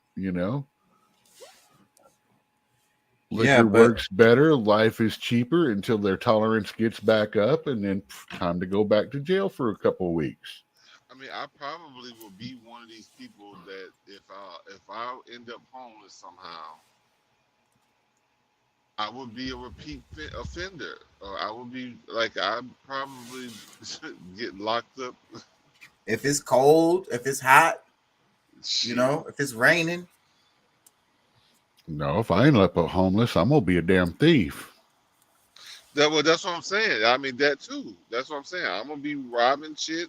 Be stealing. I know how to find places. I know how to find places to live in where nobody's living there. Interior lights, stuff like that. Yeah. So, but look, Hit we job talking about. sites for copper, melt it down into chunks. They can't trace it. I think that you know, Not that I know anything about stuff like that or how to live on the streets and stuff. I'm just guessing. Yeah, Well, no, look, that's great guessing. But I think Yeah, that this is hypothetical. I think that the homeless exists for a reason, and it's not natural. It's something that has been created, especially in the large amount of numbers of them that we have, and also Yes, but on the same side, it is so difficult to discern the ones of them who are a part of every society who just don't give an F. But we don't give a F about ourselves when we don't care about homeless people, because you have people who living in their cars. A lot of people live in their cars. You know, they're just struggling. They have jobs. You know what I'm saying? They couldn't You know pay the what? rent. If they had a job and a car, then they had more already than 7 of my 9 years homeless. The point is, we're failing ourselves. We're failing ourselves in society by not, you know, the problem. I mean, the solution to homelessness is to put these people in a home. Then you won't have to worry about them rolling out of a cot into traffic. And who's going to build that home? Who's going to make that home? Whose rights are you going to take away to put their labor and their time into creating that for them, or their money? They've done it. They've done it in other countries around the world. yeah, and those countries are not free at all. But okay. Free to be homeless. That's what the freedom you talking about? That's what you want? But Well, you I know mean, what? How many people have choices? I know tons of veterans. Any veteran that you see out on a corner with a sign saying, "I need help," is lying to you. Yeah, I don't know if that's true, man. They have so It many is. programs. They have so much money. They will pay for your place to live. They will pay for your. There is so much you can get out of it, unless you fucked up while you were in the military, or you can't stay clean for long enough to pee clean one time to get your benefits.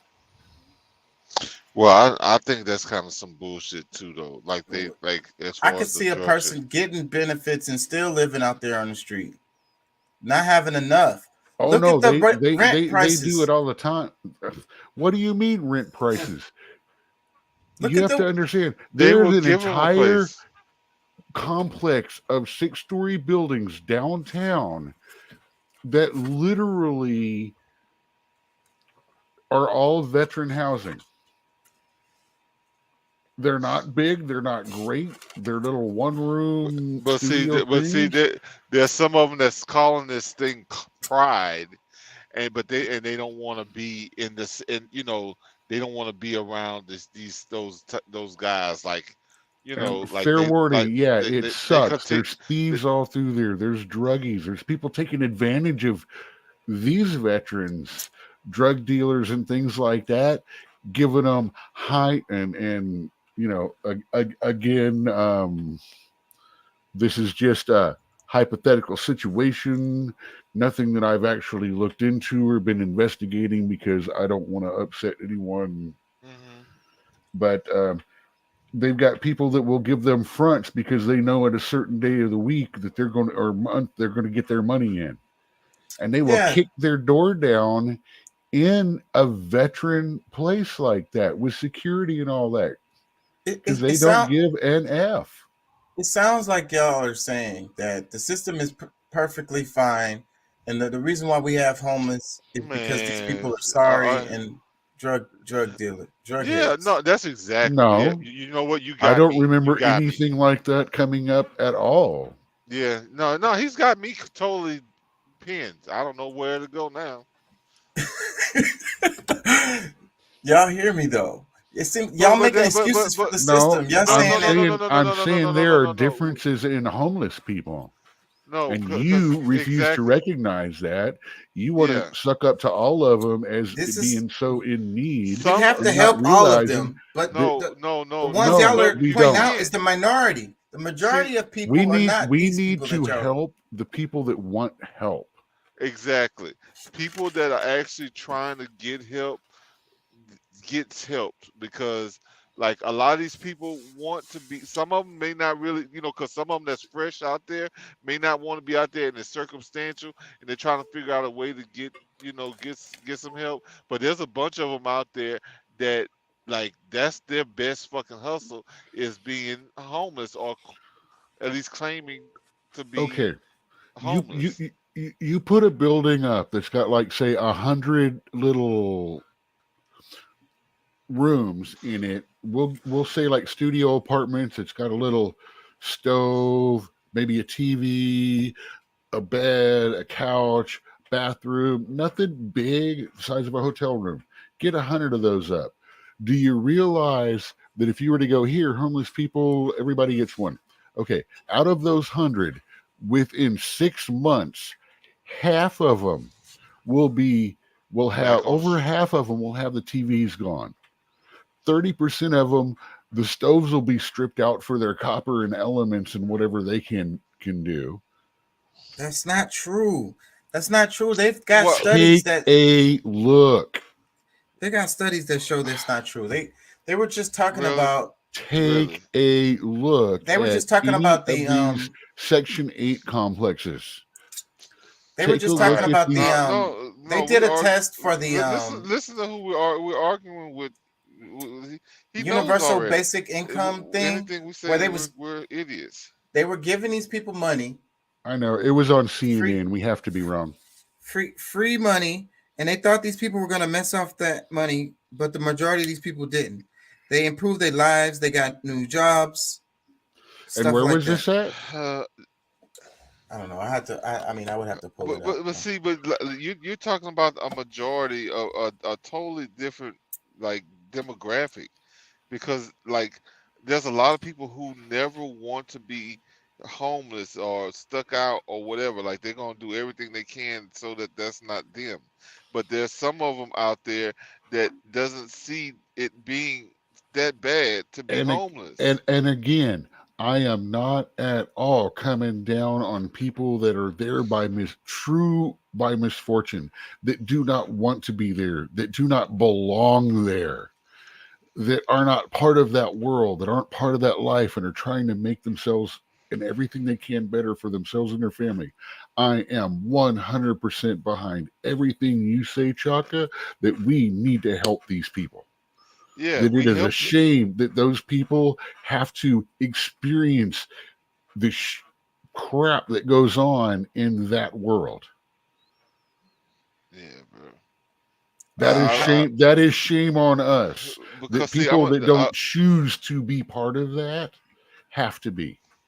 And that I is wish shame I on knew the number. I wish I could tell you the numbers, the percentage of these people who that are out there that's like probably not really homeless. Like there's some of them that's out there that's just scheming on the public, trying to get some money. Bro.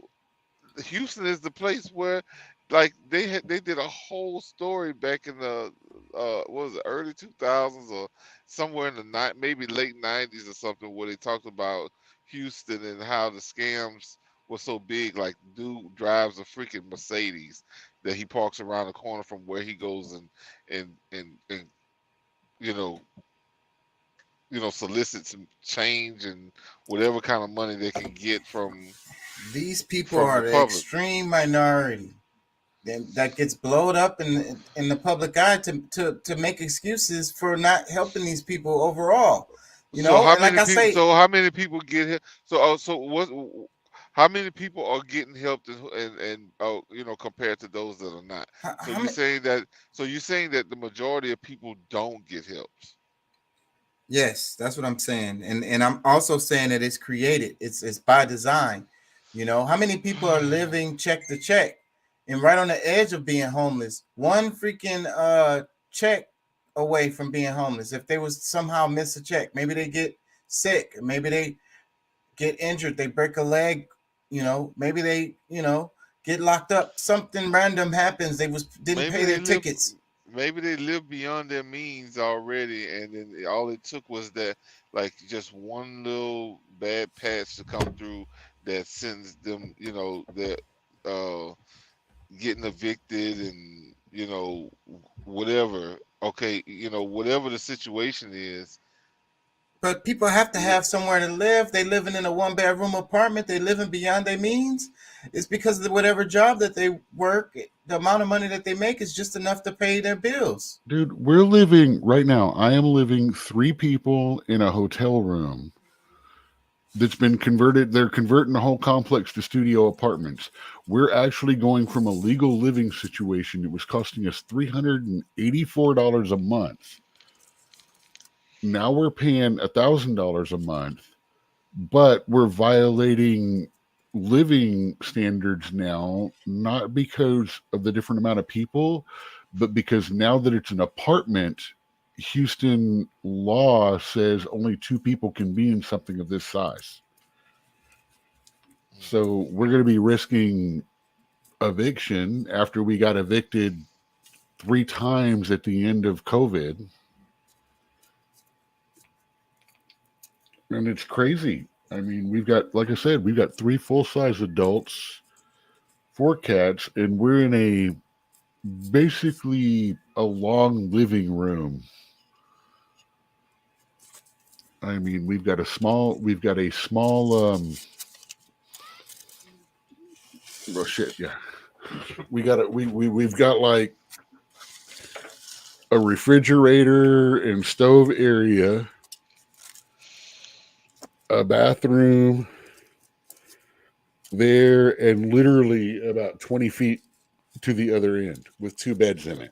Yeah, I don't think that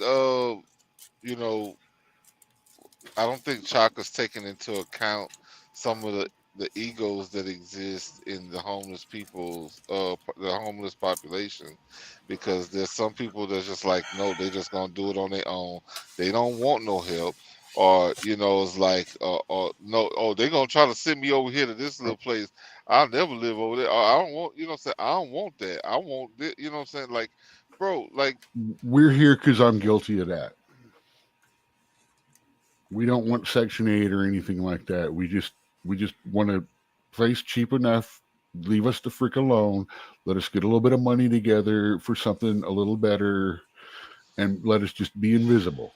And the Section 8 should be a hassle. They send you through pounds of red tape, and you waiting in lists for years.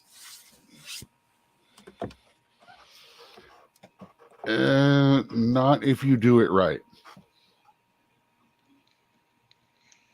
If you do it right, you find out where you're going, you find out the apartments, you find out if they take Section 8. You do your application and everything, you get approved, then you go to Section 8, and then it works from there. That is so much faster than just saying, okay, I apply. How much do I apply for? Now I'm going to go find someone that may or may not take Section 8. It's a game. Why do you think there are people that live their entire existence working 6 months every couple of years? I mean, bro, I think sometimes we just gotta accept the fact that we get played on certain things.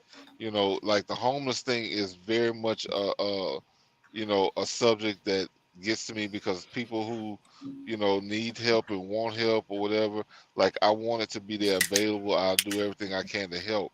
But at the same time, there's people that's just not gonna let you. They'll fight you from then to let you go put them in some place that they don't feel comfortable in.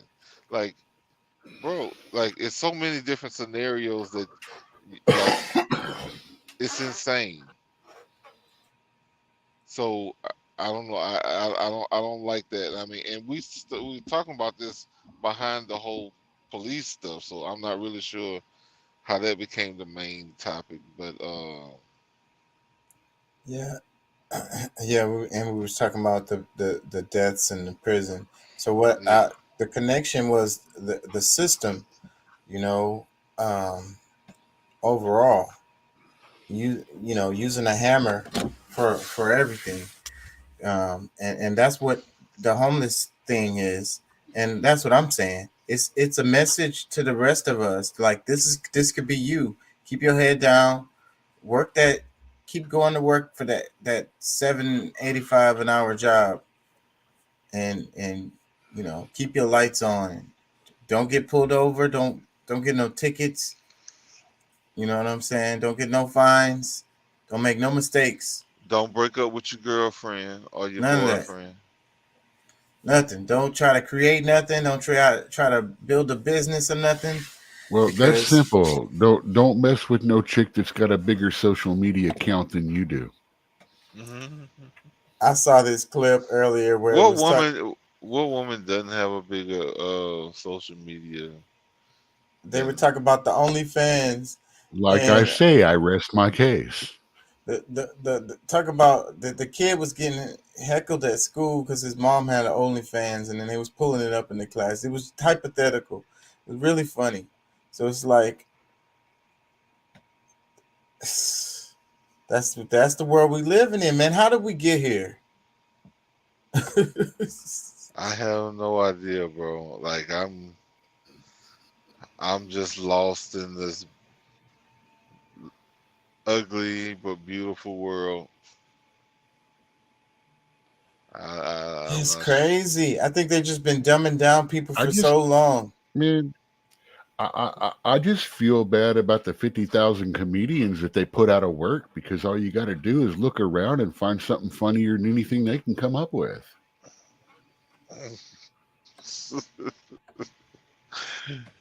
That's hilarious. 50. I'm It's a crazy timeline. I'm delirious. I'm getting delirious right now. Were you ever molested as a child? Let me play this clip right here, y'all. Don't go yet, Pat. Here, listen to this right quick. All the straights love me. Oh, I have a straight aunt. I had a feeling you were straight. I knew it. Straight people are always so funny. Well, What? duh, you're straight. Of course you have great taste. You're straight? What a waste. You don't look straight. I never would have known. Bravo. Listen, it's fine if you're straight. Just don't hit on me. So when did you decide to be straight? So what's it like being a heterosexual? Were you ever molested as a child? So which position do you take in bed? So, What like, the fuck is this? let me see. Is this the one I wanted? Hold on. I'm not gay. There it goes. Are you attracted to men? Well, I was, but then I turned away from that sinful lifestyle. And I got married to a woman, and I have kids, and now I'm not gay. You stopped being attracted to men and started being attracted to women. Is that what you're saying? I mean, we're all going to have temptations. We're all still going to struggle with our sin nature. But I'm not in that lifestyle anymore. I'm not gay anymore. Homosexuality is a choice. You can take up your cross. You can deny yourself. You can hate your life for Jesus' sake. You can be straight. What? God's grace is sufficient for me. His power is made perfect in my weakness. So if I don't give in to the temptation, I'm not gay. Do you or do you not like boys? So these are like parodies that he's doing. This one is closeted Christian leaders. Basically, the guy's gay, but he's like using the religion as to hide it or whatever. And then they go and have wives and all kinds of stuff. It was another one where it was, it was like, hey, I had to leave my wife. I can't do it. Anyways, what do y'all think? I follow this guy all the time. He's Christian. He's very religious, but he's trying to help people expand their, understanding of the religion. Is he? Their tolerance and so forth. Like, yeah, I've been following this guy for a while. I know where he's coming from. Yeah, the wording he uses tells me he is actually not familiar with the Christian arguments and stuff like that. He's just kind of like parroting them. Well, that's what he's doing. It's a parody. Parrot. Oh. But yeah, like the bird, parrot. He's just regurgitating what he heard. It's not the phrasing he's using tells me that he has not actually interacted with religious people in this. He's just going what he thinks they would say.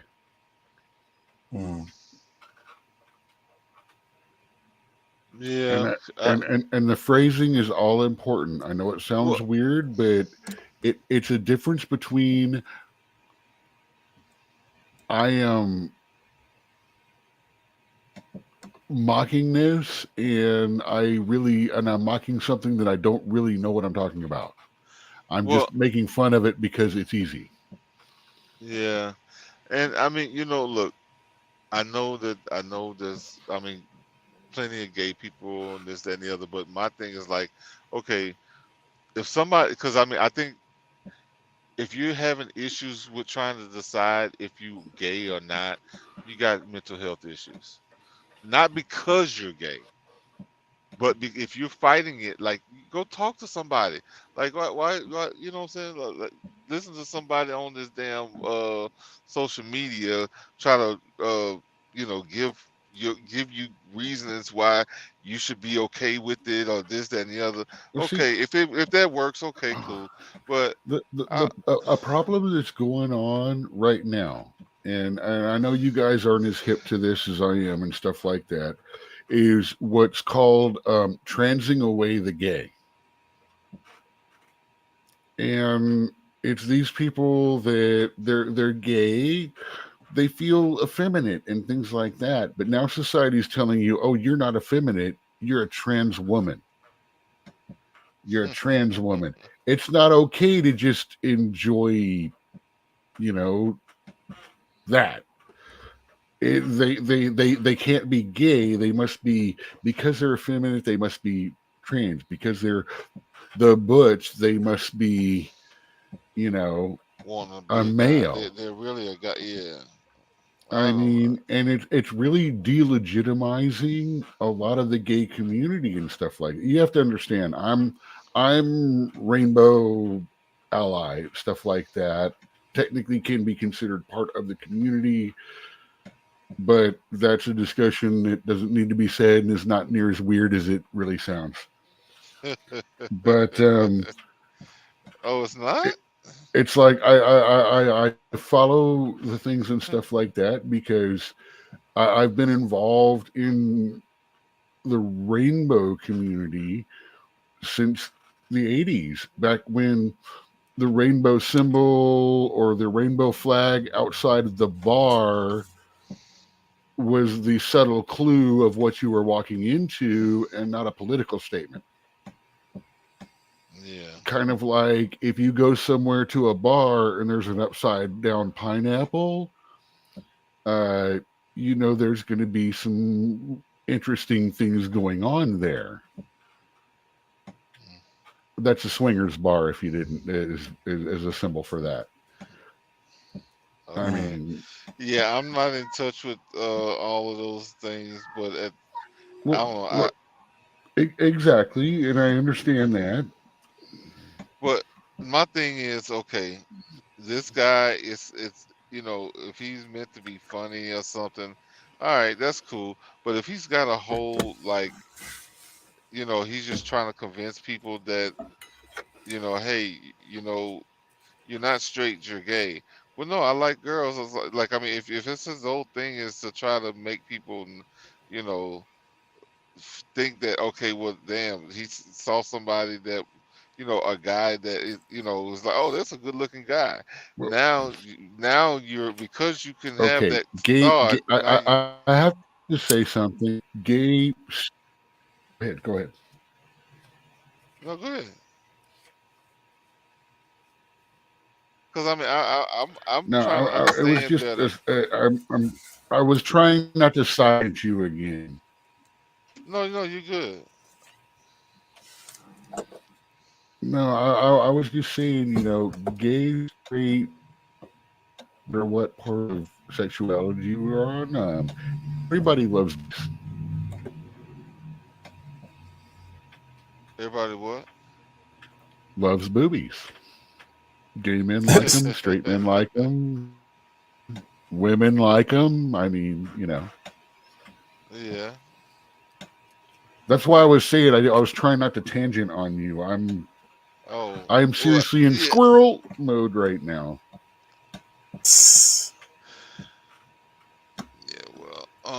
Yeah, I don't know what the deal is with this, because I mean I guess there's a reason why he's not in my algorithm, but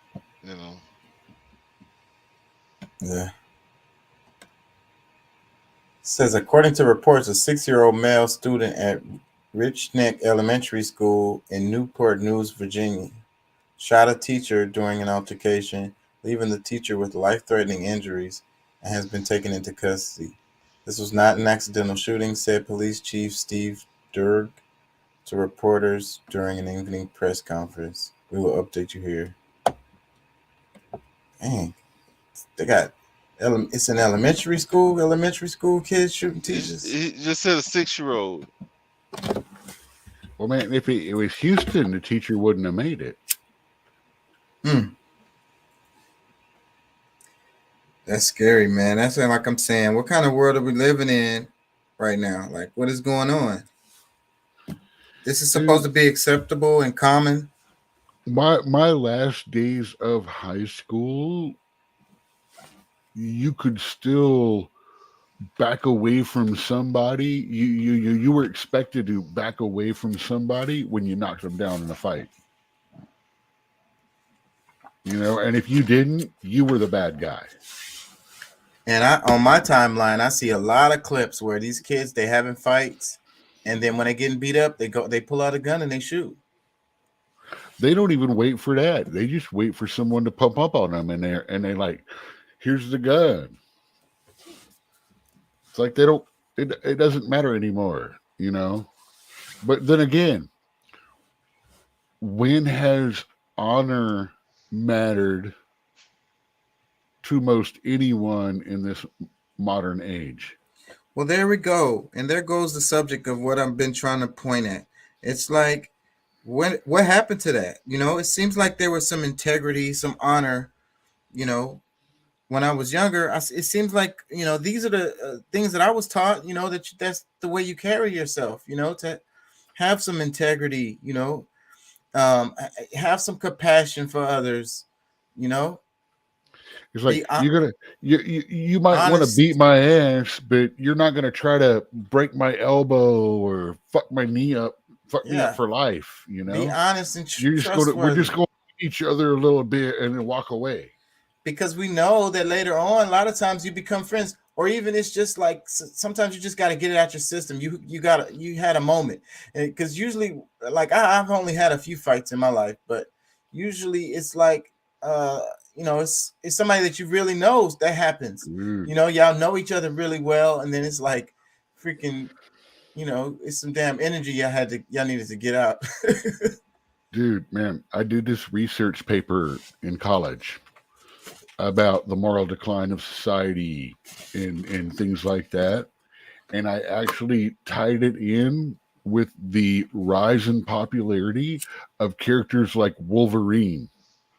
and stuff like that becoming popular, because as they have become popular, not only have we been glorifying people who kill others as heroes, but we have to find flaws in our heroes now. You can't just have a good moral man. They have to have are good and moral now because they did some horrible shit in the past or And whatever. I study that stuff related to how they make the movies and write the stuff. So yeah, it's really interesting how it's going. But I like that where they have to have flaws. Like as far as they're more complex, they got dynamics. But that's I just also it. They have to have horrible flaws. It can't be just a little something wrong. They can't doubt themselves and things like that. They have to have. I get your point, though. Done I think that bad things. We've made our heroes into people who we shouldn't be looking up to and copying. Why can't they just be a freaking good guy? Not necessarily bad. Nothing really bad happened. It's just like, look, hey, I have these abilities. Why don't I do this for something better? Why does it have to be screwed up? Maybe I just really want the world to be a better place. So I can rule it forever is the way we do it now. Yeah, what are we going to do today, Pinky? But from the time Wolverine started becoming a hero to people, a killer, a beast who does bad things, he's trying to be better, great, flawed. But, from there, we started getting Rambos and things like that, the flawed anti-hero who we love watching blow crap up, but are they really the good guy? No, they're not. Okay, well, but they're blowing stuff up, and that's really cool, and they're blowing bad people up, which is better. The movies are so trash. They've turned into commercials and propaganda. And basically that's it. I love how someone described one of the new Chris Pratt movies as Republican propaganda horror porn or something like that. Yeah. Or and it's gonna have ads. It's the whole damn movie might be an ad. Just one long ad. Complex it wasn't. Ad. It was the Tomorrow War. I mean, it really wasn't that bad of a movie. I mean, it was predictable. It was easy. It was popcorn. It was popcorn cheese. It was enjoyable. And sometimes I like a cheesy movie, but I can't get into most of the stuff that they're making for us nowadays. And then they're insulting our intelligence with this stuff.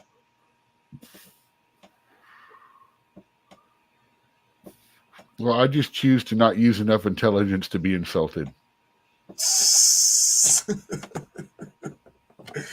I guess. I can't turn it off. I'll be in the mood. Sometimes I get mad. Now, it's like, okay. Did you watch Falcon and Winter Soldier, the series? Mm-mm. Okay, well, you didn't, but I'm still going to describe a scene to you. It's several episodes into it. Everything's going by, no big deal, something like that. So a couple of cops stop Falcon, Sam, and they're like, hands on the gun and stuff like that. And it's like, and then they realize, oh, this is the superhero guy that might be the new Captain America and stuff. Oh, everything's cool now. Well, I was a black man and you had your hand on your gun till that happened. That shouldn't happen in America. And it was like, great message. Like to see it, but it literally took 3 to 5 minutes out of a show that really didn't need to put that in there. They only put that in there to wave banners and bandstand. Mm. And I think that hurts these causes, and it hurts things more than anything, because a lot of right-wingers are upset because they had to deal with this preach lesson for several minutes when there could have been a better story. And the left is going, oh, that was such a great message. It was wonderful. It was the best writing ever. Meanwhile, people are in the middle are like, well, fuck, come on. What happens next? Let's get past this scene. Yeah, well, they're causing a bunch of people to unplug, because that's what I'm doing. Like, I'm missing a lot of stuff because there is some good stuff that they're making out there, but I'm so turned off by it all that I just don't really tune into very much of anything. I'm sci-fi, fantasy, good story stuff. I do a lot of cartoons. I'm a D&D gaming player, so I watch a lot of animes and stuff that there's a lot of stuff that based on people's games, even though they say they're not. You can tell when a game or something or an anime is based on a D&D game or based on something someone came up with. You can kind of tell. Yeah. Well, shit, I'm YouTube and Instagram pretty much exclusively. If I watch something that's going to be a movie, I might watch HBO Max, and I'm sci-fi and horror all the way. See, horror has become so cheesy. I mean, it went from cheesy yay to cheesy really. I mean, at least I think it has so far. Yeah. It's soft, I would say. I watched the new Hellraiser film because I'm a fan of that series, like, that universe, if you will. I'm gonna have to watch that again to be able to actually tell you how I feel about it.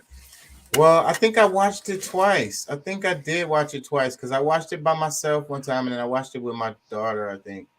And I don't like what it was too soft. Tell you, I don't know much about it. Okay, I'm not gonna give it away, but it's just too soft. The genre or what it came from was always really one gory. And two. What Hellraiser 1 and 2 were the epitome of the series. Yeah, it never got better than those two. I agree with you. I could 100% agree with you. But still, from there, it became a comic book series.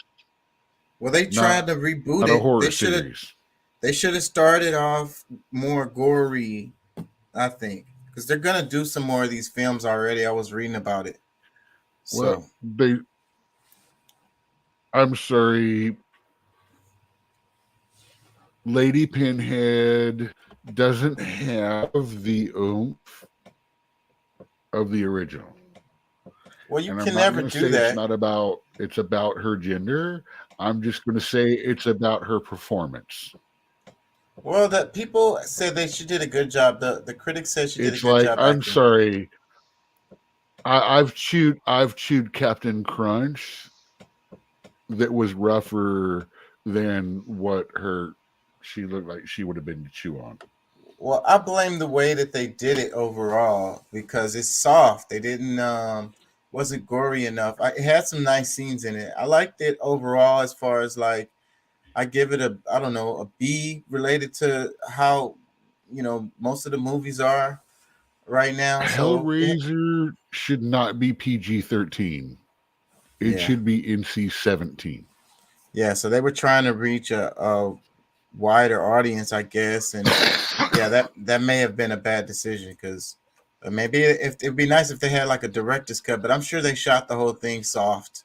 It's just soft. Well, that's the whole day thing where wider audience, less gore, blah blah blah blah. Let's go for the money over context. Let's go over reality over. And that's what's killing everything. Service. because you can imagine the board meeting or whatever, the guys sitting around the table, and they probably had that exact conversation of like what you just said right here, you know. And that's what's ruining everything. Everything is corporatized, and it's Yeah, all about I'm the profit. guy that gets thrown out of the window at the end of that meme. You know the meme I'm talking about. Yeah. Yeah. So, man, they're ruining everything by worrying about, I don't know, they're trying to spend as little and make as much. You know, a lot of the good films were done. And what I was talking about earlier on the other show, it's like the old black and white stuff, some of that stuff. They had to hold your attention with like a story, you know. They had to be creative. And they're just remaking stuff and, you know, live action. How many live actions are we gonna fucking get of some old Disney movie or something? Like, come on, y'all. Can y'all As come up with many some? as we'll keep buying. It's because of the nostalgia, you know. You can't help it, and that's not even fair, really. That's so cheap and lazy. Because the people have nostalgia, so they were kids when they saw this. They really liked it or whatever. It was good. Disney made good stuff back in the day, and so then they come back and it's like these people are grown up, but they have this nostalgia related to that time, and yeah, they're gonna check it out. That's cheap and lazy. And that's why our you know, what we're getting, well, the you know, quality it's like is not there. everyone's worried. Oh, the Little Mermaid is black. I'm like, who cares if she's black? Can she sing? Yeah, I never watched that movie, but I did. I I mean, covered it. well, here's the way I look at it. The whole plot revolves around the Little Mermaid selling her soul to Ursula to find love or land or whatever. But the joke's really on Ursula, right? I mean, because the Little Mermaid is a ginger, right? Yeah, well, the internet had a field day on that for the longest time. The internet was up in a roar about Ariel being black. Like that was Yeah, really and then Lizzo It twerked didn't with a matter about flute the and story. blew all that out the water. yes. Ariel was black. That was a problem. It's a cartoon at the end of the day, bro. Like, come on. Yeah, but those are the see to me, and that's like people make a problem with that. But when there's people talking about their trans age, like or even transgender, like bro, like some of these things to me just is really so insane that like how do we even get to this point in our lives to where like Okay, we you have to understand a problem I have right now is the whole allowing kids to freaking transition, yeah. But I allowing mean, them to surgically change themselves, to chemically castrate themselves. yeah, that's a And problem. they're like 15, 16. They can consent to this, even with parental approval. They cannot consent to that. It's not a medical thing and stuff like that. It is a psychological thing, at least until they're adults. No, but no, see, that's I offensive. mean, No, that's offensive. You talking about some people? Oh, it's just in their mind. Like it's like yes, it is. But I mean, because I agree what you're saying. But if you do say something you like know, that, then like that's being offensive they to. may understand something is wrong as early as 5 or 6 years old. But being able to transition as a child, chemical, hormone therapy, things like that, stuff that change No, bodies but permanently and forever. When you're in the area of being a minor, but that is child abuse. well, don't you know? Look, I'm just because you know the computers lose, right? Like the AI loses because overall Not in none of the nature, sci-fi movies I watch. But go ahead. My bad. nature always wins. Nature will shake everything off and start over from scratch. Like, bro, like we can be insane if you want. Like it's your right. We got enough freedom to be as stupid as we want to be. But nature still is like, if it was not for the the system already in place, that you couldn't change what you were before you got here, because uh I, I mean, I don't know, bro. It's really crazy that we can even have these conversations, because like that just means that we're dissatisfied with God, or the entity above us that created us, and we're gonna spite it because we can. Like it's just,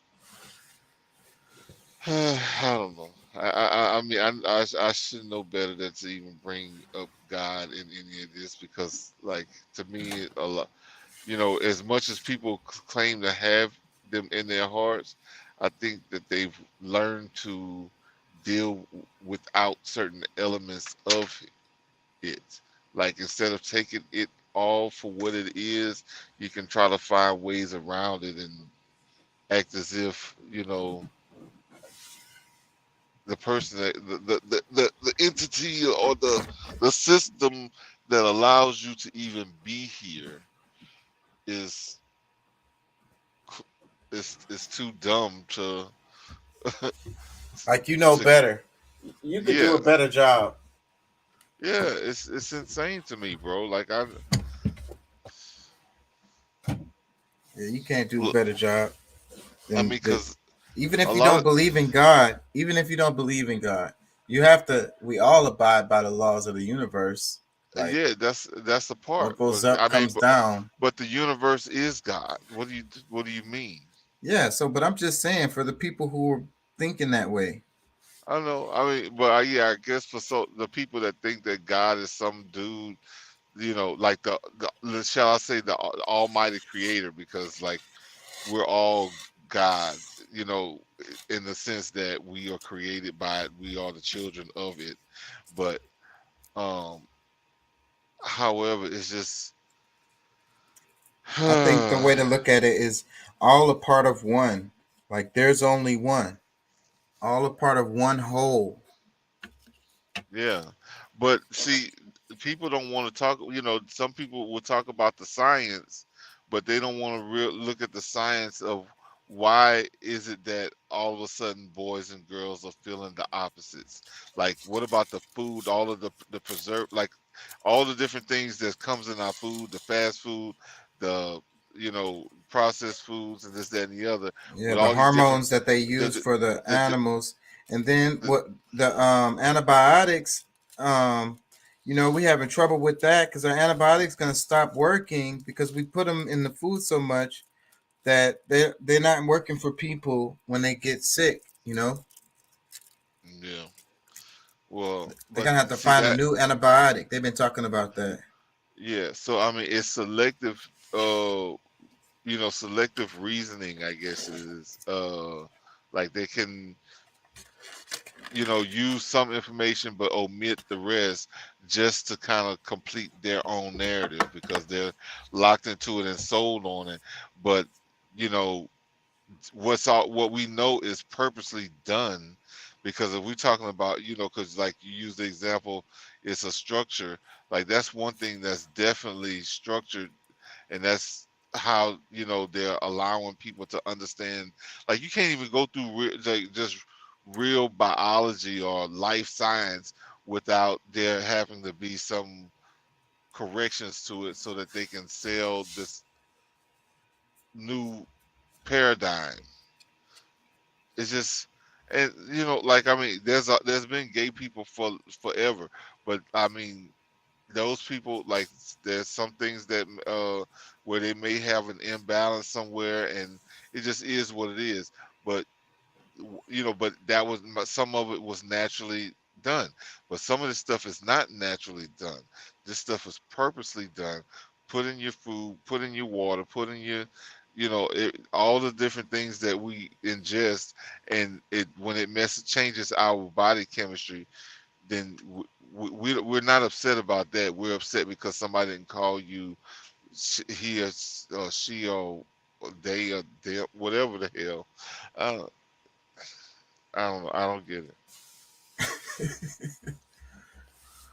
Yeah, man. I'm gonna have to wrap it. On that note, hate to wrap it on that note. No, it's fine. God bless everybody. Look, if I meant to say this earlier, but anybody watching, put your likes in, keep us in the algorithm, help us speed up the algorithm. There's a link right there. The code if you want to donate a little something to help us keep the channel going. So we all appreciate y'all, whether you can give a dime, a dollar, or you want to go on and drop us that 10 grand, we take that too. You know what I'm saying? But but not all of it helps. And I mean, most importantly, if you can't give anything, please definitely give us that like. Yep. All right, man. Peace and love. Thank y'all for joining. Thank y'all for listening. I'll be back. We'll be back tomorrow. I'm gonna do one tomorrow. For sure. All right, y'all. Whoa. I'm out.